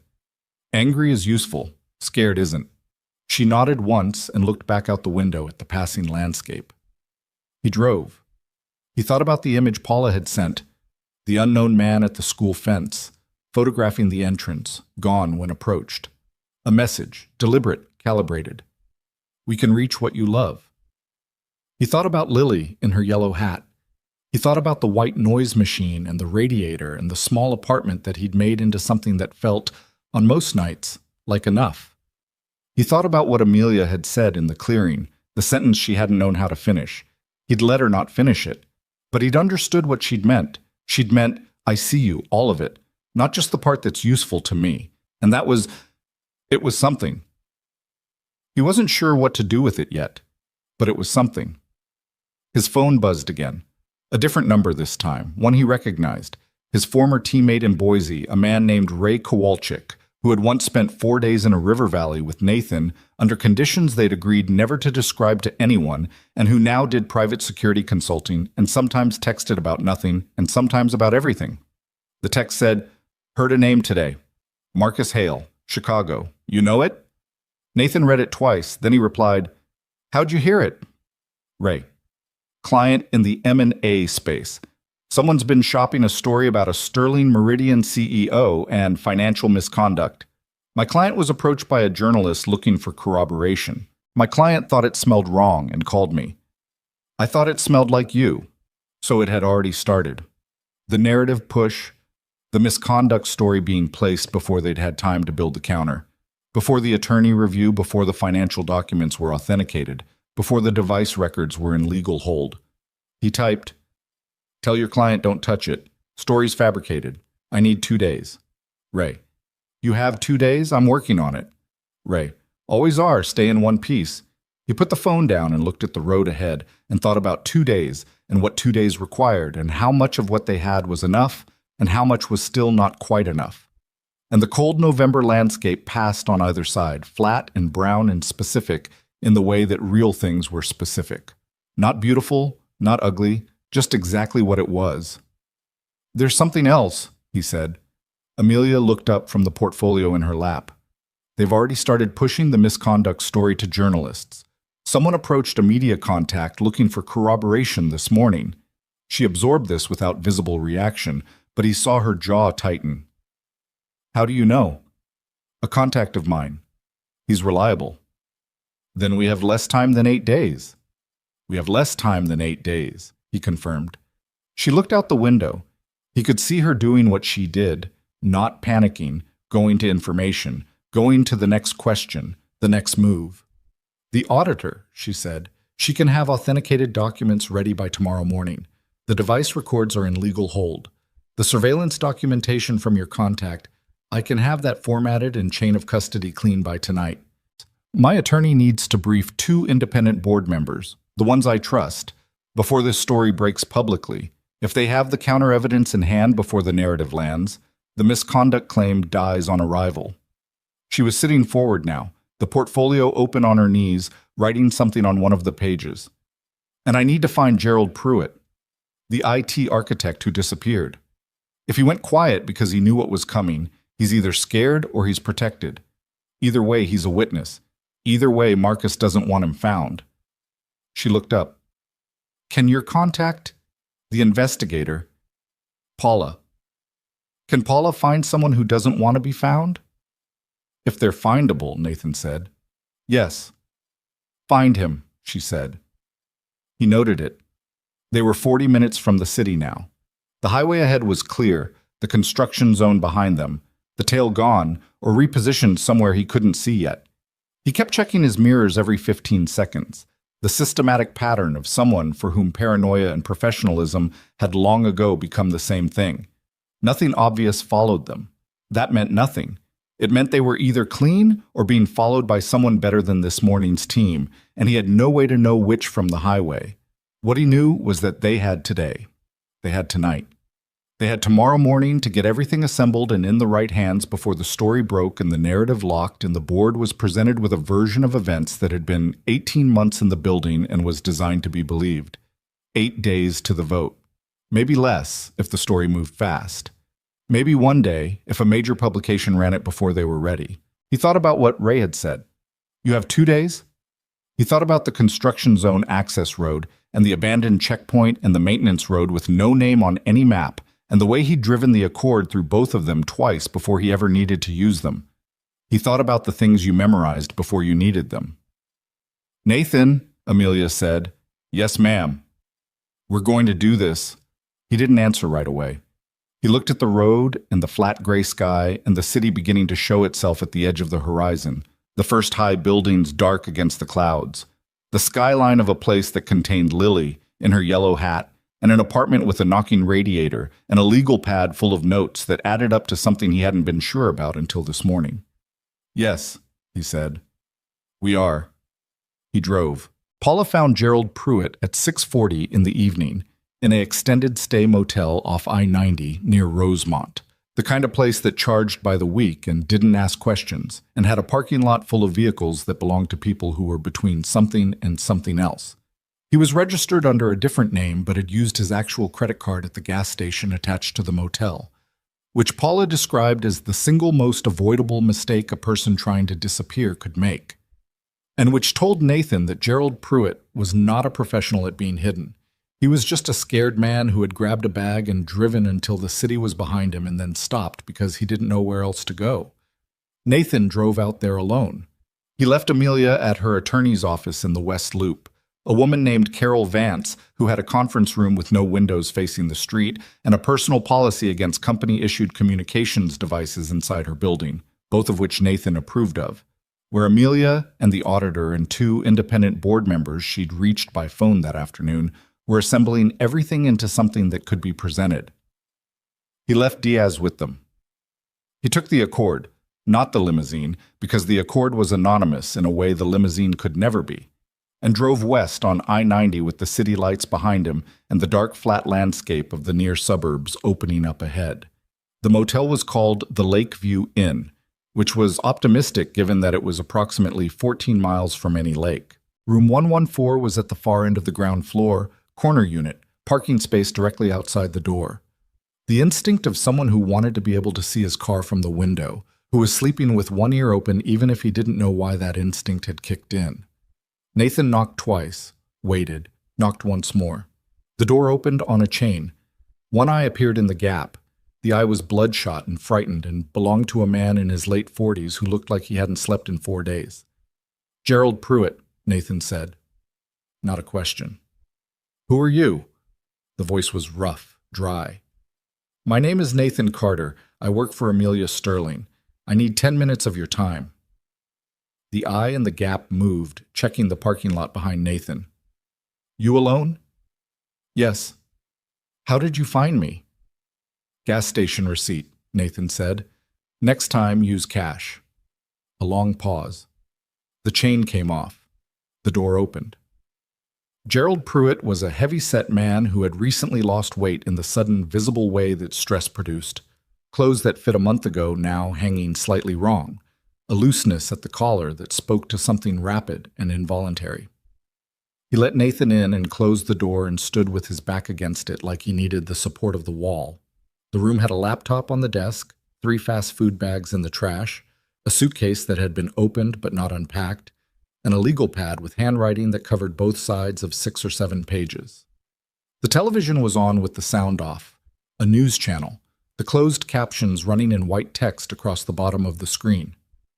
"She sent you," Pruitt said. "Yes. Is she—" He stopped. "Is she okay? I saw the report this morning." "What report?" He pointed at the television. Nathan looked. The closed captions read, "Sources inside Sterling Meridian confirm CEO Amelia." Sterling was absent from corporate headquarters Thursday following an unscheduled deviation by her driver, questions raised regarding financial irregularities. Board members Strand and Whitmore calling for emergency session. Nathan looked at the screen for 3 seconds. They'd moved faster than he'd expected. Not a journalist this time. They'd gone straight to the financial press with board members on record, which put it in a different category than a sourced tip. This was institutional. This was designed to look like legitimate corporate governance concern rather than a planted story. "She's fine," he said. "She's working." He turned from the television. "I need to know what you did and what you know. All of it." Pruitt sat on the edge of the bed. He put his elbows on his knees and his face in his hands for a moment, and then pulled his hands down and looked at Nathan with the expression of a man who had been waiting for someone to ask him exactly this question and was terrified of answering it. "I installed the monitoring software on her phone," he said. Nathan said nothing. He waited. "I didn't—" Pruitt started. Stopped. "I want to be clear about what happened. I was told it was a security audit. Routine monitoring of executive devices for cybersecurity compliance. The directive came through an internal channel with proper authorization headers. It looked completely legitimate, and I installed the software remotely in the second week of October." He looked at his hands. "I didn't find out what it actually was until 3 weeks later. One of my junior administrators noticed outbound data packets going to an IP address that wasn't in our authorized vendor list. When I traced it back, I found what I'd installed." "When was this?" "November 2nd, 2 weeks ago." He looked up. "I went to my supervisor. He told me to document it and sit on it until further notice. He said it was under investigation and I shouldn't discuss it." "Who is your supervisor?" "Robert Hale." Nathan nodded slowly. "And then you left." 4 days later, I came in on a Wednesday and there was a meeting request on my calendar from Marcus Hale, the COO, not Robert, scheduled for that afternoon with no agenda listed. No topic, just my name and his. Pruitt's voice had developed a slight tremor that he was visibly trying to control. "I've worked in this company for 9 years. Marcus Hale has never once requested a meeting with me directly. Not once." He paused. "I packed a bag at lunch and drove away, and I've been here since." "You have documentation," Nathan said, looking at the legal pad. "Everything I could copy before I left. Not files. I didn't take company files. I documented everything from memory. What I installed, when, the IP address the data was going to, the conversation with Robert Hale, the meeting request, everything." "The IP address," Nathan said. "Can you trace it?" "I already did. It routes through a commercial VPN, but the VPN provider has a known association with a security firm based out of Miami." He reached for the legal pad and flipped to a specific page. "The firm is called Redline Security Group. They're registered in Florida. They do corporate intelligence work. They've been cited in 2 previous cases involving, I looked this up, involving surveillance of corporate executives during hostile acquisition attempts." Nathan looked at the name. Redline Security Group. He filed it. "Is there any direct link between Redline and anyone at Sterling Meridian?" Pruitt hesitated. Then, "Redline's primary registered agent in Illinois is a law firm. That law firm represents 3 entities in the Vantage acquisition." He looked at Nathan. "I found that Thursday morning, the morning I left. That's what made me not come back." "I need you to come back," Nathan said. Pruitt stared at him. "Excuse me?" "Not to the company, to the city, to an attorney's office in the West Loop where Ms. Sterling and her legal team are assembling a response to everything you just described." Nathan met his eyes. "What you have in that legal pad is witness testimony. It establishes the chain of how the monitoring software got onto her phone, who directed the cover-up, and the connection to an external surveillance firm. Without you, we have the software and the effect, but not the mechanism. With you, we have the full picture." "If I come forward, you're already in it," Nathan said. Not harsh, just true. You've been in it since October 2nd when you installed that software. The question isn't whether you're involved. The question is which side of it you're on when it finishes. Pruitt looked at the legal pad. He looked at the television with its silent captions. He looked at the 3 fast food bags in the trash and the unpacked suitcase and the room that smelled like a place someone had been sitting in for 4 days without going anywhere. Will Ms. Sterling? He couldn't quite frame it. She's not interested in you, Nathan said. You were used. She understands that. She needs your account, your documentation, and your presence. That's all. Pruitt was quiet for a long moment. Then he reached under the mattress. Nathan noticed this without commenting on it and pulled out a USB drive. I did take one file, he said. I know I said I didn't, but I took one. The IP routing log. Full data. I copied it to this before I left, and then I told myself I hadn't taken anything because I was scared. He held it out. It's everything you need to connect the monitoring software to Redline and Redline to the acquisition. Nathan took the drive. Pack your bag, he said. I'll drive you.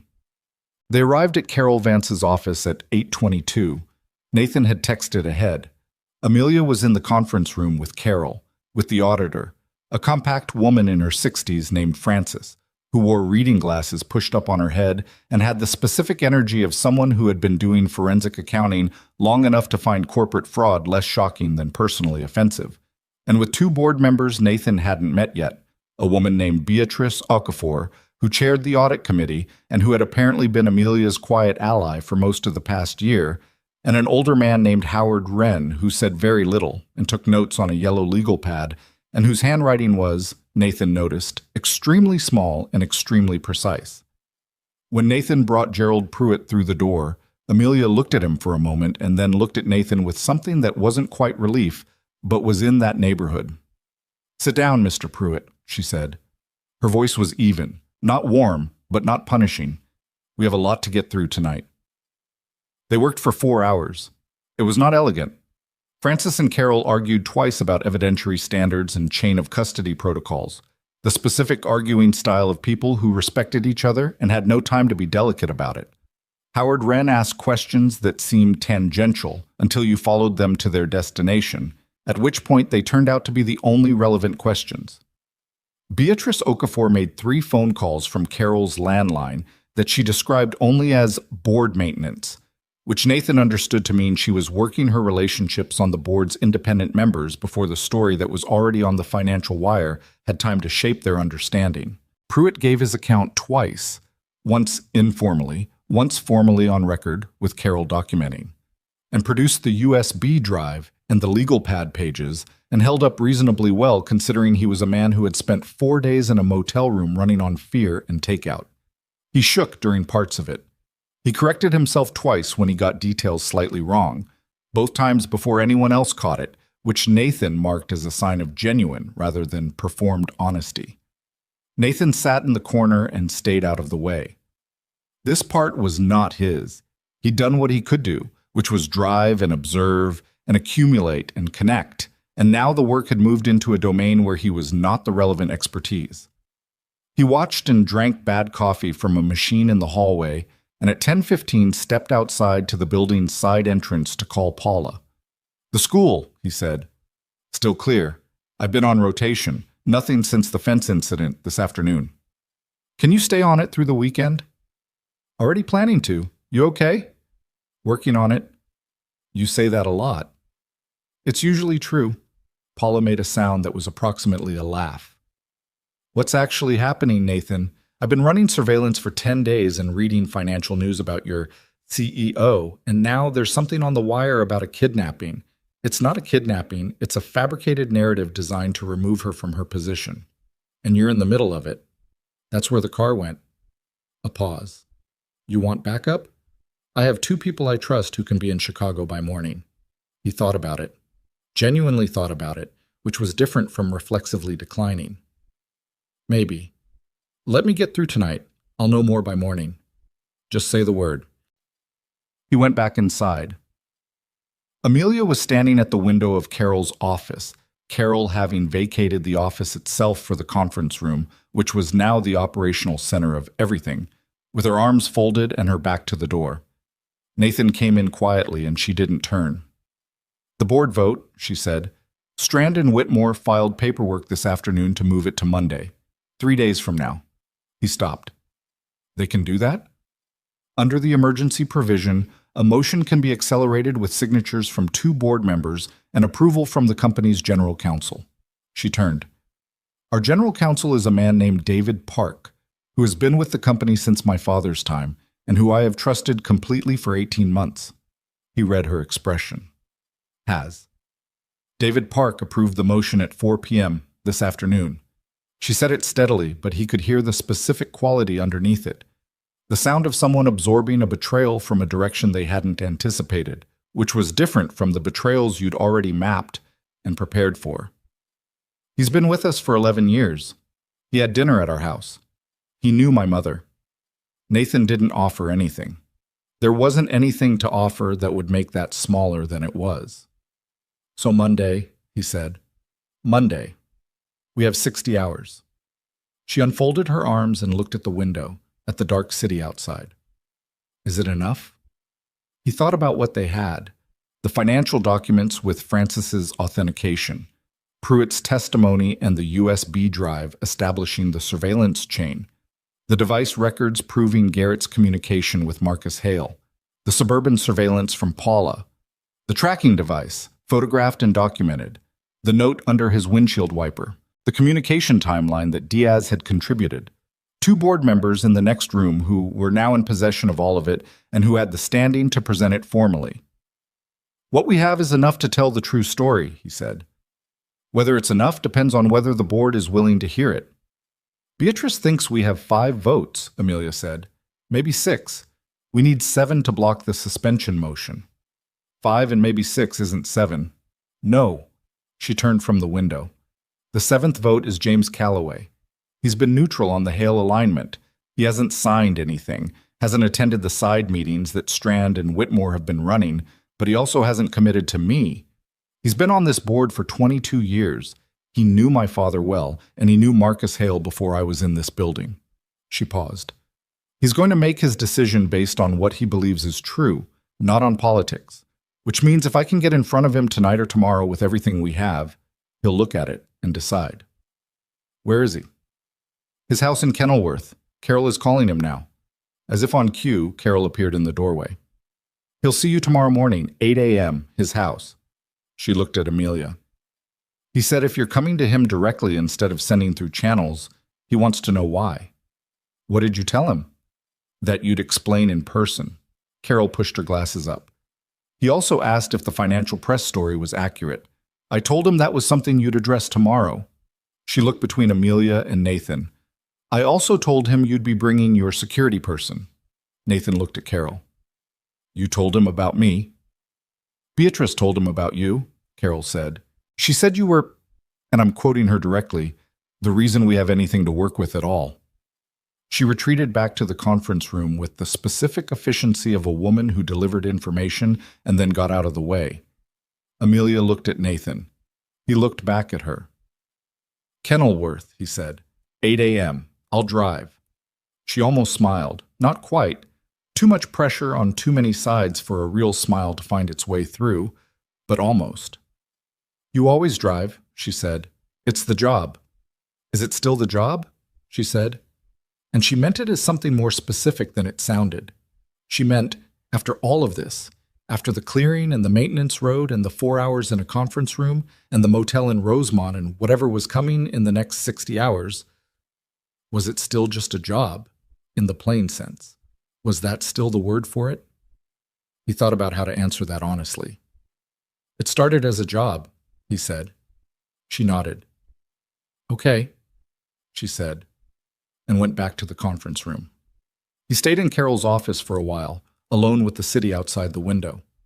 He texted Paula about the morning at Henderson. He texted Ray Kowalczyk. "Story's going to move fast. If your client gets pressured for corroboration, tell them to wait 48 hours. Ray replied in 4 minutes. "Understood. What are you building?" Nathan replied, "A case." Ray, "Need anything?" Nathan sat with that for a moment, then, "Maybe." I'll know tomorrow.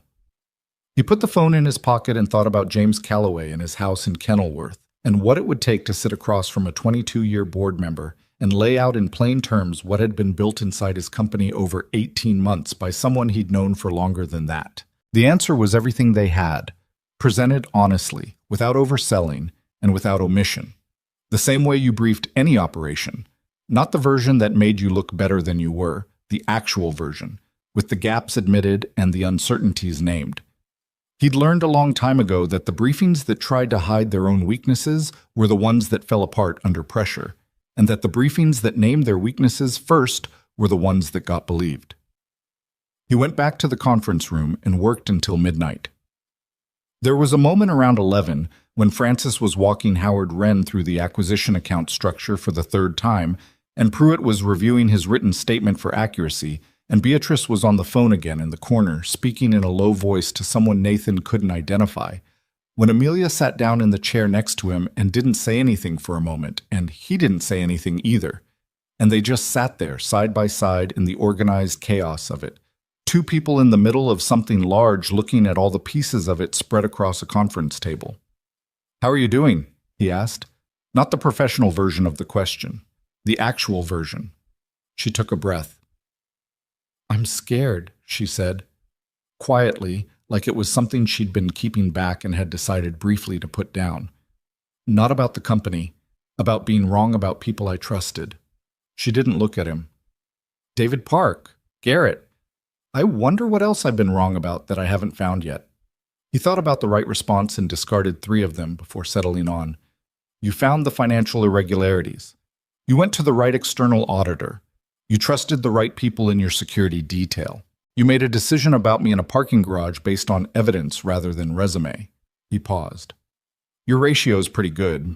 She looked at him sideways. "That's a very analytical way to comfort someone." "I'm a very analytical person."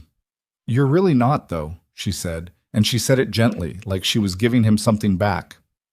"You're something else, and you use analytical language to keep people from seeing it." He didn't answer that. He wasn't sure he could answer that honestly without getting into territory he wasn't ready to be in at 11 o'clock at night in a conference room 60 hours before a board vote that would decide more than just a company. "Get some sleep tonight," he said instead. "Tomorrow is long." "Are you going to sleep?" "Some," he said. It was approximately true. She stood up and went back to the table. He watched her step back into the work, picking up a document, asking Francis a question, taking a note. With the same quality of focus she'd had since the first day he walked into the interview room, the thing that had made him think she was worth being honest with. It hadn't changed. 18 months of someone systematically undermining her, and it had not changed. That was not nothing. That was in fact the thing that was going to matter most in the next 60 hours. Not the documents, not the testimony, not the device records or the financial chain of custody. Those were tools. What was going to matter was whether the people in that boardroom on Monday believed that the woman standing in front of them was actually who she appeared to be. He thought she was.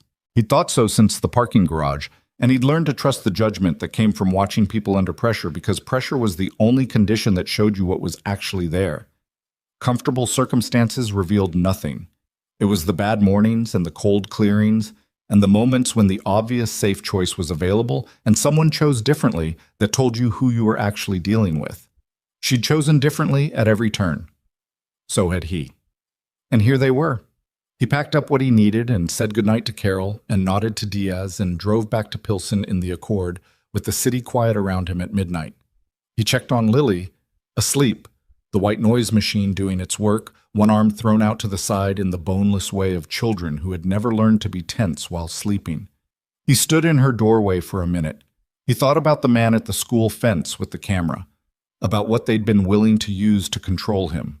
He felt the anger about it again, the same anger he'd named in the diner on Randolph. Not hot, not wild, but deep and fixed, the kind that didn't go anywhere and didn't need to be managed, just acknowledged. He went to bed. He slept for 3.5 hours, which was more than he'd expected. At 5 a.m., he was at the kitchen table with coffee and his legal pad, going through everything one more time, building the structure of what they would say to James Calloway at 8 o'clock in a house in Kenilworth, while 60 hours ran down and the board vote waited at the end of them like something that had always been there, like a destination that the whole story had been moving toward since a morning 4 weeks ago when a man in a pressed shirt crouched beside a limousine in an underground garage and found a thing everyone else had missed. He went over it until he knew it the way he knew routes. Cold, complete, every turn memorized. Then he got dressed, checked the Accord's fluids, habit, and drove to pick up Amelia Sterling. The morning was dark and very cold, the kind of cold that felt like a held breath, the city still and waiting. He drove north through empty streets and thought about what the next 2 days would require, and for the first time in a long time, he felt something that wasn't quite certainty, but was its neighbor. The feeling that came when you had done everything you could do to prepare, and the preparation was enough, not more than enough, not guaranteed, but enough. He drove. The city moved past the windows. He had somewhere to be. James Calloway opened his own front door. That was the first thing Nathan noticed. A man with 22 years on the board of one of Chicago's largest corporations, a house in Kenilworth that sat back from the lake road behind a line of old oaks, a net worth that Nathan had no interest in estimating. And he opened his own front door at 7:58 in the morning in a cardigan and reading glasses pushed up on his forehead, holding a coffee mug that said "World's Okayest Fisherman" in faded letters. And he looked at Amelia and then at Nathan with the measured attention of someone who had been reading people for a very long time. "You look terrible," he said to Amelia. "Good morning, James," she said. "Come in." He stepped back. "Both of you." The house was old in a way that money sometimes allowed things to be old. Not neglected, but unhurried, full of furniture that had been bought to last and had lasted, and hadn't been replaced because replacement wasn't the point. Bookshelves on every wall of the study he led them to, actual books with cracked spines. A desk covered in papers that had the organized chaos of genuine use rather than display. He sat behind the desk, and they sat across from him, and for a moment nobody said anything. Then Calloway said, "The financial press story." "Fabricated," Amelia said. "Constructed over approximately 18 months using forged authorization signatures, compromised internal systems, and a coordinated effort involving my COO, 2 board members, my head of security, and my general counsel." Calloway was quiet. He looked at his coffee mug for a moment. "David Park." "Yes." Something moved across his face that Nathan couldn't fully name. Not surprise, more like the specific sadness of a man who has lived long enough to have been wrong about people before and knows what that feels like in the body. "I've known David Park for 16 years, he said. "I know," Amelia said. "I've known him for 18 months, and I thought—" She stopped. "It doesn't matter what I thought. What matters is what I can show you." Nathan put the document package on the desk. It had taken Carol Vance until 2 in the morning to assemble it into the form it was in now. Indexed, tabbed, every piece cross-referenced to its source, authentication certificates from Francis attached to the financial documents, chain of custody records for the device data, Pruitt's formal statement with his signature and the USB drive's contents printed and certified. Carol had done it with the focused ferocity of someone who understood that the difference between compelling and courtroom ready was the kind of detail that kept you up until 2 a.m., and she had not complained once. Calloway looked at it for 40 minutes. He read slowly, which Nathan respected. He asked 4 questions, all of them precise, none of them the kind of question that was really a statement in disguise. When he finished, he took his reading glasses off and set them on the desk and sat back in his chair. "The vote is Monday," he said. "Yes," Amelia said. "Strand and Whitmore will have the suspension motion on the floor before 9 a.m. "Yes." "And you want to come in through the front door," he said. It wasn't a question. He was reading her the same way he'd been reading her since the front door, and Nathan had the impression that James Calloway had been reading Amelia Sterling for the full 18 months she'd been running the company, and had formed opinions he'd been keeping to himself. "I'm not hiding," Amelia said. "I've done nothing that requires hiding." "No," Calloway said. "You haven't." He picked up the coffee mug, looked at it without drinking. "Your father used to do something that drove me insane. When he was certain he was right, absolutely certain, he'd get quiet. Not aggressive, not loud, just very, very quiet. He set the mug down. You've been doing that for 3 weeks. I noticed. I didn't know what to make of it. He looked at Nathan. Who are you exactly? Carol said security. Driver, Nathan said. Calloway looked at him for a moment. Driver, he repeated, with the careful neutrality of a man who had just read 40 pages of documentation assembled by a driver and was updating his understanding of what that word meant in this context. Former military? Yes, sir. What branch? Navy. What kind of Navy? Nathan met his gaze. The kind that's relevant to why this documentation is as complete as it is. Calloway considered that. Then he almost smiled, just briefly, just at the corner of his mouth. Fair enough. He looked back at Amelia. You have 7 votes? Beatrice is certain of 5. Herself, Chen, Moorfield, Abramowitz, and Tanaka. She thinks Dubois is movable, but not confirmed. Dubois is not movable by Beatrice, Calloway said with the confidence of someone who knew the specific social dynamics of 22 years of board relationships. Dubois needs to be moved by someone who doesn't feel like the opposition camp. He paused. I'll speak to Dubois this morning. Amelia looked at him. You're the 7th vote. I'm the 7th vote, he said simply. I was always going to be the 7th vote if you came to me with something real. What I needed to know was whether you were going to come to me with something real or whether you were going to run. He picked up the document package and squared it against the desk. You came to me with something real, and you brought the person who built it. He looked at Nathan again. Which tells me something about your judgment that the last 18 months haven't always made obvious. He stood. They stood.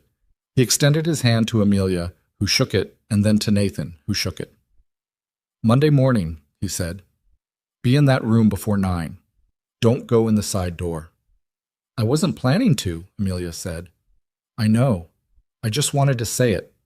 He walked them to the front door and opened it onto the cold morning, the oaks above the road bare against a sky that was finally, for the first time in a week, showing some pale blue at the edges.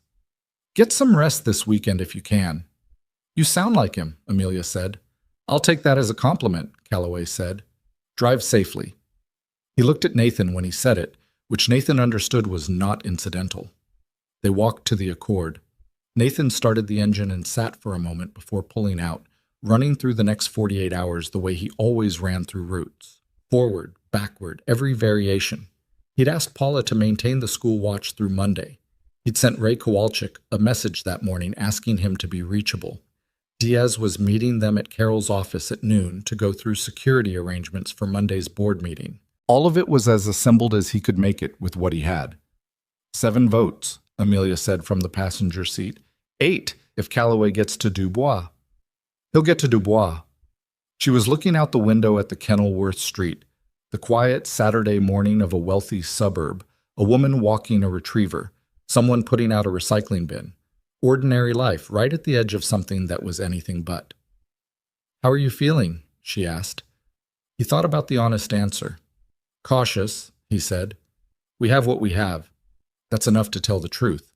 It's not enough to guarantee the truth lands the way it should. That's always true. Yes, he said, it is. He pulled out and drove south, back toward the city. The weekend moved in a way that felt both very slow and very fast, the specific temporal distortion of waiting for something large. Nathan drove Amelia to Carol's office on Saturday afternoon and stayed through a session that went until 8 in the evening, working through the presentation sequence for Monday. What got said first? What got shown when? How to move through the evidence in a way that built rather than overwhelmed.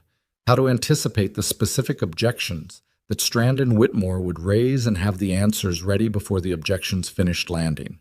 He drove her to the hotel where she was staying. Not her apartment, which had not been formally cleared of surveillance concerns, a hotel that Carol had booked under a different name, and then drove to Pilsen and picked up Lily from the neighbor who had been watching her since Thursday and sat with her at the kitchen table while she showed him a drawing she'd made at school that day. It was a drawing of a car, a very long car, with a tiny figure driving it.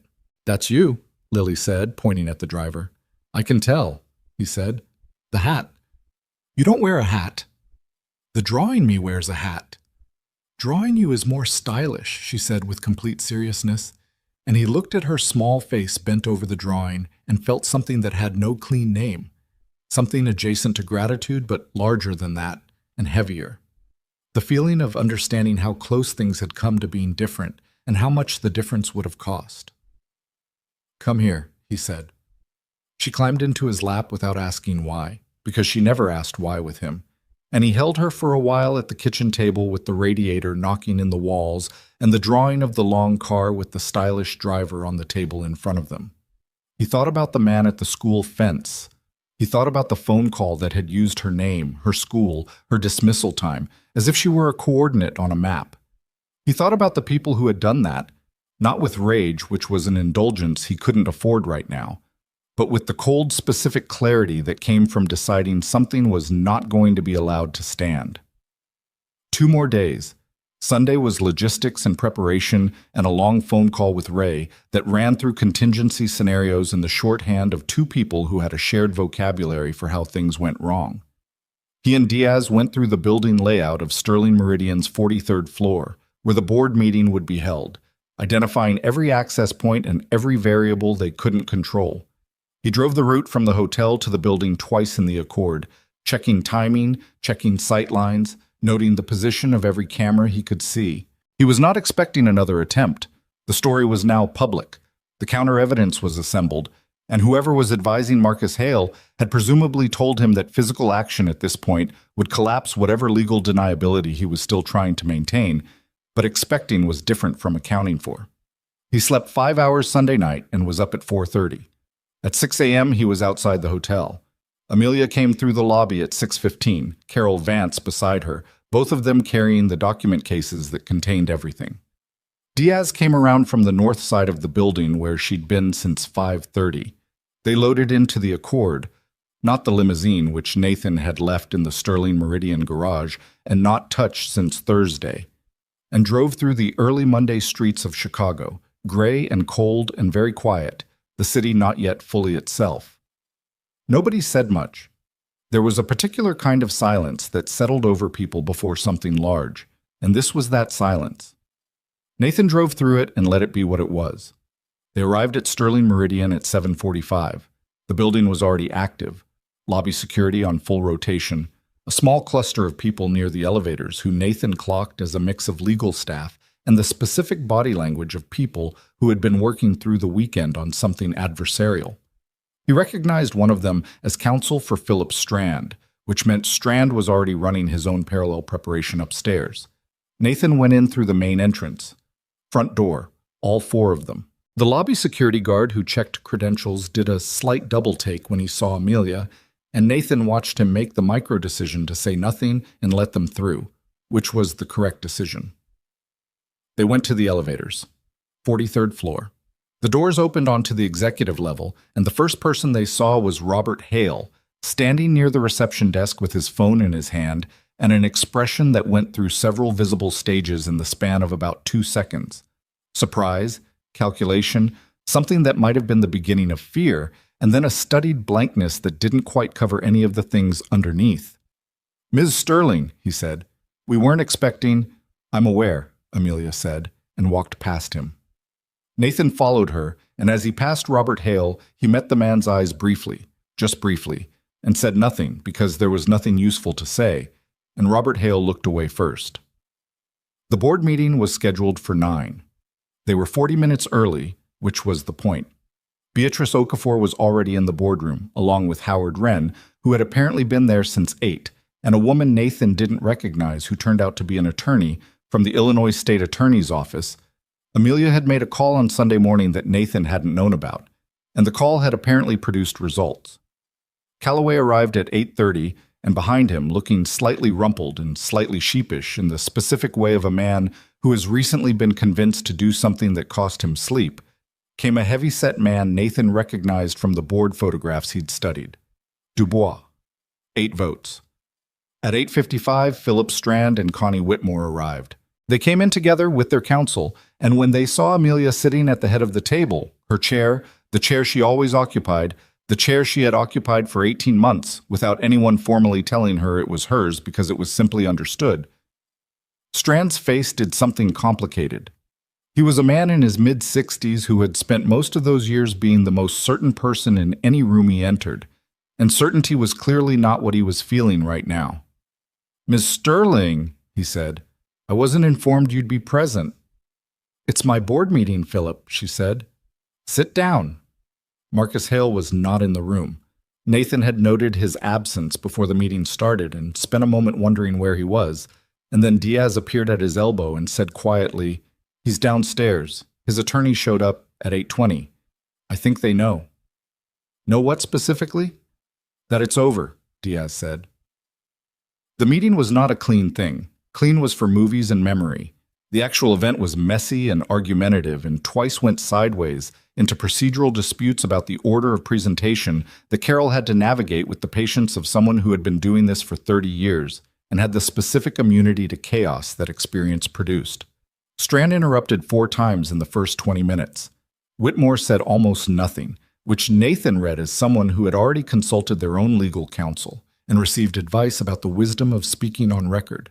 But the evidence was what it was. Francis walked the financial chain through with the methodical precision of someone who had been doing forensic accounting since before Philip Strand had his first board seat. And she did not rush and she did not hedge, and when Strand's counsel tried to challenge the authentication methodology, she produced the certification documents and the opposing argument stopped mid-sentence. Gerald Pruitt's testimony was read into the record by Carol.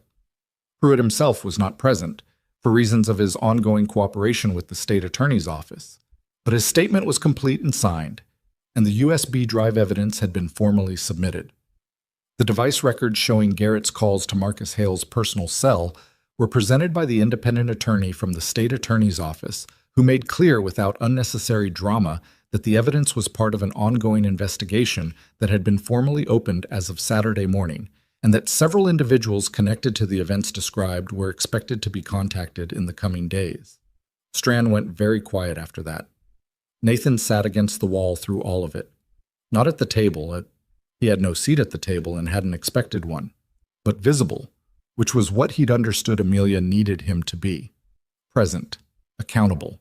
The person who could be pointed to when the question arose, as it inevitably did, of how any of this had come to light. Calloway asked that question directly, around 10:15. He looked at Amelia and said, "For the record, how was this investigation initiated?" Amelia looked at Nathan. "My driver noticed something during his first vehicle inspection," she said. "A tampered brake line. He reported it to me directly instead of through channels, which turned out to be the correct decision because the channels had been compromised." She paused. "Everything that followed came from that decision." Calloway looked at Nathan for a moment. "A brake line," he said. "Yes, sir," Nathan said. "And from that you built." He gestured at the evidence package on the table. "From that I paid attention," Nathan said. "That's all it was." The room was quiet for a moment. Even Strand didn't say anything. The vote on the suspension motion came at 11:07. 8 against, 2 in favor. Strand and Whitmore voted for their own motion and were the only ones who did. Strand's counsel had a brief private conversation with him immediately after the vote count, and then Strand said, with the specific stiffness of a man choosing each word for reasons his attorney had explained, that he had no further comments at this time and needed to step out. He did not come back. Whitmore stayed for another 40 minutes. Through the motion Beatrice brought immediately after, a formal board resolution initiating an independent investigation into the misconduct described in the evidence package, with oversight by the state attorney's office. It passed 9-1. Whitmore voted against it and then left, and her attorney left with her, and the door closed behind them and the room felt different. Amelia sat at the head of the table, and for a moment she didn't speak, and nobody spoke to her. Nathan watched her face, which was doing several things at once, processing, recalibrating, something underneath that was not quite relief. Because relief implied the fear was over, and the fear was not entirely over. There was still work to be done. There would be weeks of investigation and legal proceedings, and the business of cleaning out everything that had been built against her over 18 months. She knew that. She was already thinking about it. But for one moment, just one, he saw it. Something that let go. Some held thing that had been held for a very long time finally setting down. Howard Wren, from his end of the table, said quietly, "Well done, Ms. Sterling." She nodded once. "Thank you, Howard." Then she looked at Nathan, and she didn't say anything, and he didn't say anything. And it was the clearest communication that had passed between them since the beginning. He drove her home that afternoon. Not the hotel. Her actual apartment, which had been swept and cleared by a team Paula recommended, the monitoring software fully removed from her phone, and her building systems audited by Gerald Pruitt, who had emerged from the Rosemont Motel as a cooperating witness and seemed to be standing slightly straighter for having made that decision. The Accord moved through Monday afternoon traffic, the city in its normal rhythms, indifferent to the things that had happened inside it over the past month. And Amelia sat in the passenger seat and looked out the window and was quiet. "Garrett?" she said at one point. "Interviewed by the state attorney's office this morning," Nathan said. "Paula heard from her contact. He's cooperating." "Marcus?" "His attorney filed formal representation at noon. They're negotiating terms." He paused. "It'll take a while. These things take a while." "David Park?" He heard the specific weight she put on that name versus the others. "I don't know yet," he said honestly. "That one will depend on what he decides to do." She nodded. Was quiet again. Then, "Robert Hale." "Suspended pending investigation. He went home at noon." She looked at her hands. "He didn't know," she said. "About the brake line. About the kidnapping plan. I think Robert is someone who got pulled further than he meant to go because he loves his brother and wasn't willing to ask the question that would have made him choose." She paused. "That's not an excuse. But it's what I think." "It might matter to investigators," Nathan said. "It might not." "I know." She turned back to the window. "I keep thinking about the brake line, the day you interviewed. If you had gotten in that car and driven it—" "I didn't. But you almost didn't say anything. You almost just reported it through normal channels and let someone else deal with it." He thought about that.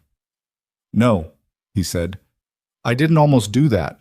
I knew from the moment I found it that I was taking it directly to you. I just didn't know yet whether you were the kind of person who would actually listen." She was quiet for a moment. "And you came down to the garage and looked at it yourself." She almost laughed. Not quite. Too much in the way, but almost. A very low bar. "You'd be surprised," he said. He pulled up to her building.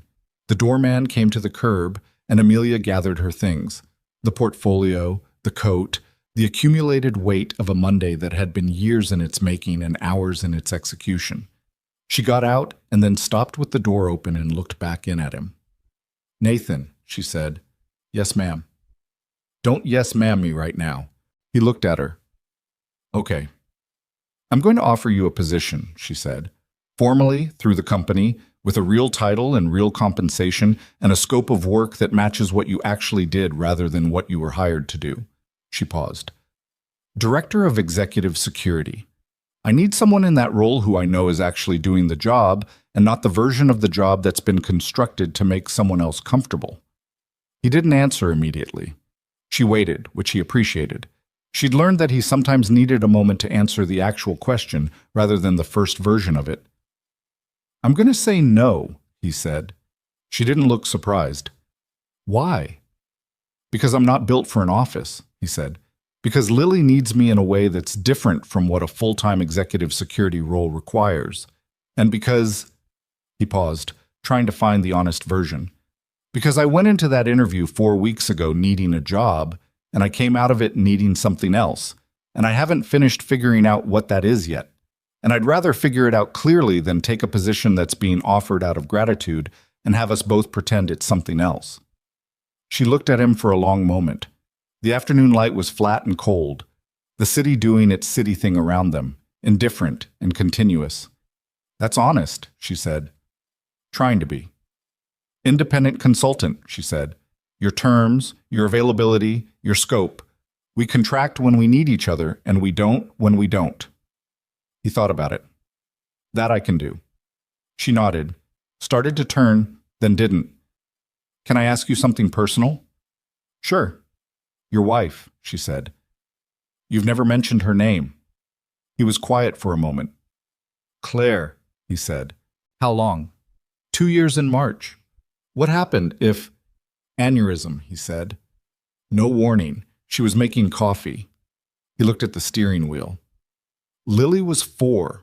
She doesn't remember her the way I need her to remember her, which is something I'm working on, finding ways to keep her present. He paused. That's probably more than you were asking for.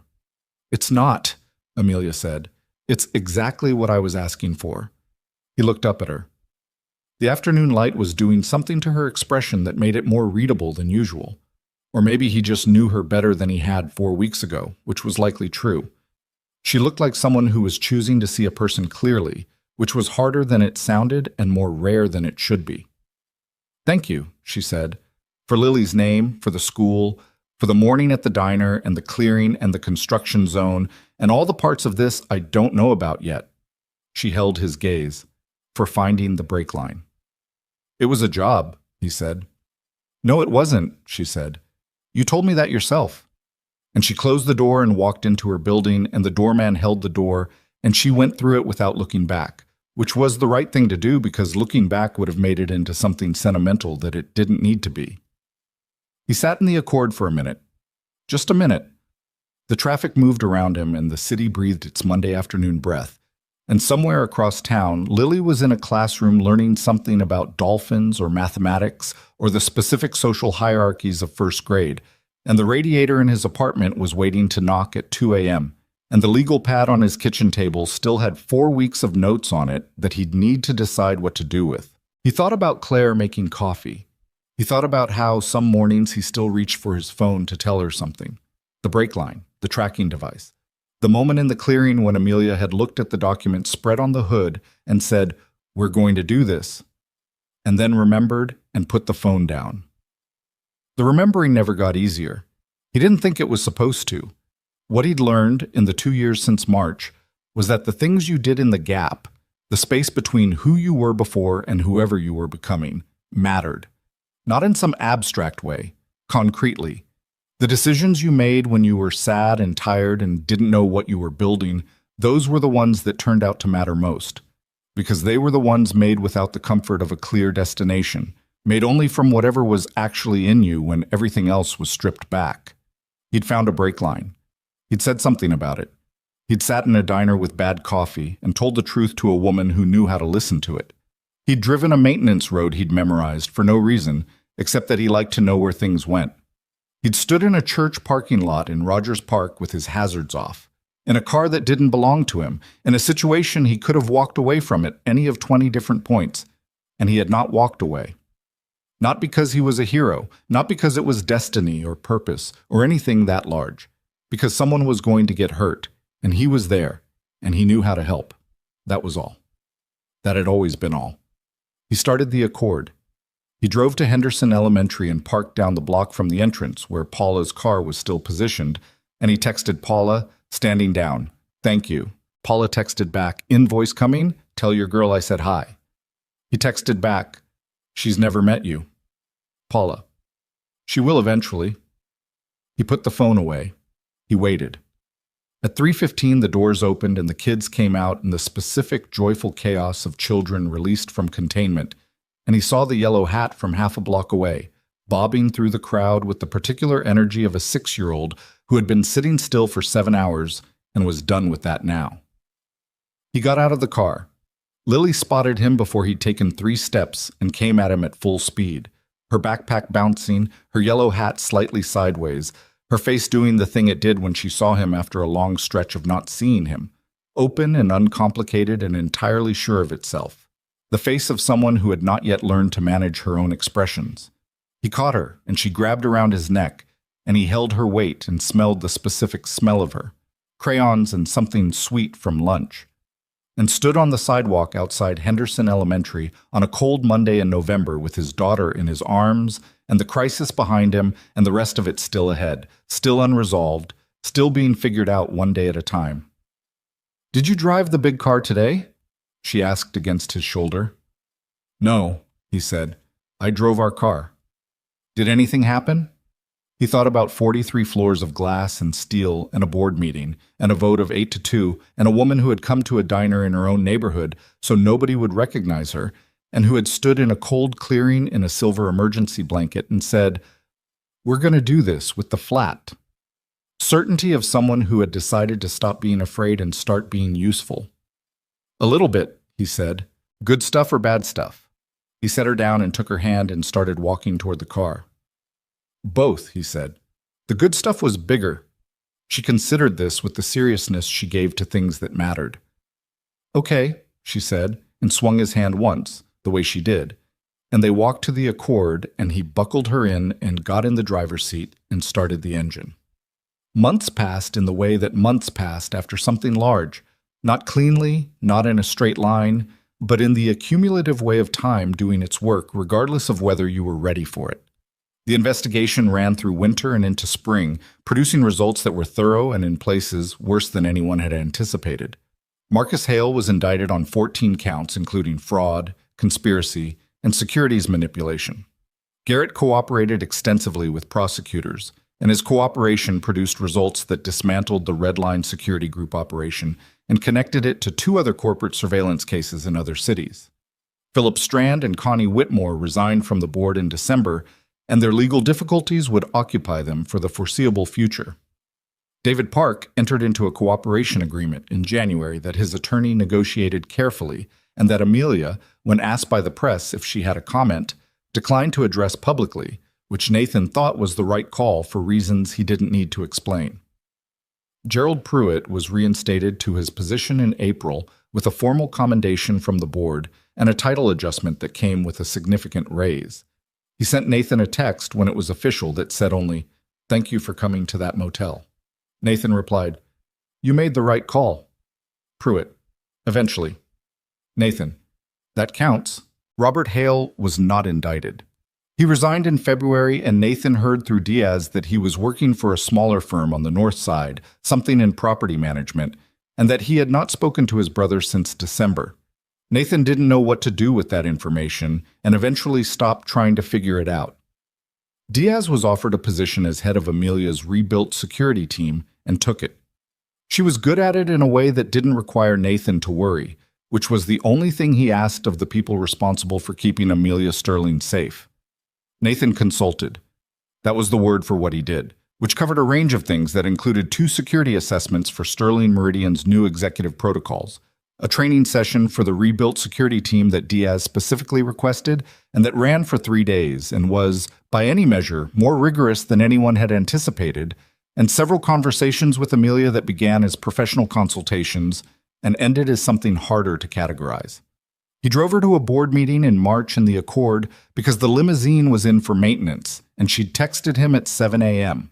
with cars broken. "Can you drive me in the flat, unadorned way?" She communicated things that were requests but were phrased as statements. He drove her.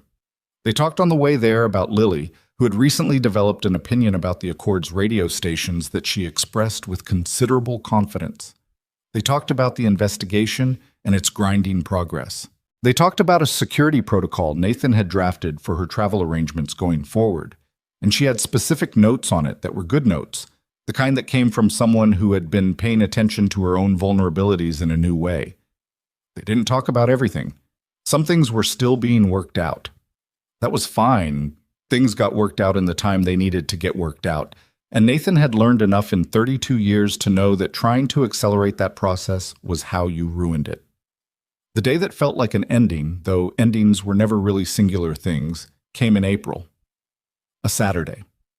The investigation had produced its first major conviction. Marcus Hale's plea agreement, announced on a Thursday, had resolved 14 counts and produced a result that Amelia's legal team described as comprehensive. The financial fraud had been formally attributed to its actual authors. The forged signatures on the acquisition documents had been legally established as forgeries. Amelia's position was, in the language of the board resolution passed unanimously in February, formally affirmed, and the misconduct allegations formally retracted. She texted him on Saturday morning, "Are you free today?" He was helping Lily with a project involving an implausible quantity of papier-mâché, but Lily released him from this obligation with the magnanimity of someone who understood that adults sometimes had places to be, and also that the papier-mâché required drying time anyway. Amelia met him outside her building in jeans and a coat, which was the most casual he'd ever seen her, and she had car keys in her hand. Not the limousine keys, something else. "I have my father's old sedan," she said. "I've been meaning to drive it for 6 months, and I never do, and today feels like the day." The car was a 1987 Mercedes 300D, navy blue, maintained with the care of someone who had understood what it meant to keep a thing alive. It ran cleanly. Nathan noticed this immediately, the specific way a well-maintained older engine settled into itself at idle. "You want me to drive?" he asked. "Please." He drove. They went north along the lake, the April sun doing something tentative on the water, the kind of early spring day that promised warmth without fully delivering it, still cold at the edges but trying. She sat in the passenger seat and looked out at the water, and he drove the way he always drove. Both hands, eyes working, aware of the road and the traffic and the specific quality of the morning around them. They didn't talk for a while. The radio was off. The old engine made its contented diesel sound. "I've been thinking about what you said," she said eventually. "At the hotel, when you turned down the position." "Okay." "You said you hadn't finished figuring out what you needed." She looked at the water. "Have you made progress on that?" He thought about it honestly. "Some," he said. "I know I need to be where Lily is. I know I'm not done consulting, but I'm not only that. I'm starting to understand that I'm not only that." "What else are you?" He thought about Claire's coffee cup still in the cabinet because he hadn't been able to move it and had eventually stopped trying. He thought about the legal pad with the 4 weeks of notes, which he'd kept because it turned out he couldn't throw away things that had mattered.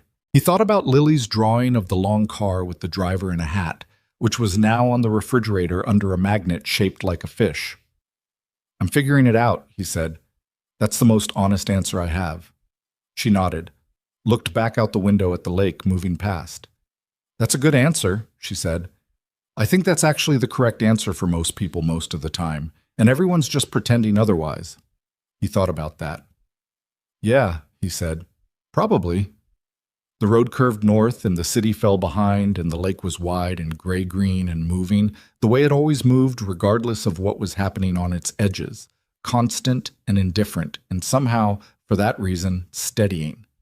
Nathan drove, and the old engine ran clean, and the morning opened up around them, and there was nothing complicated about any of it for a little while.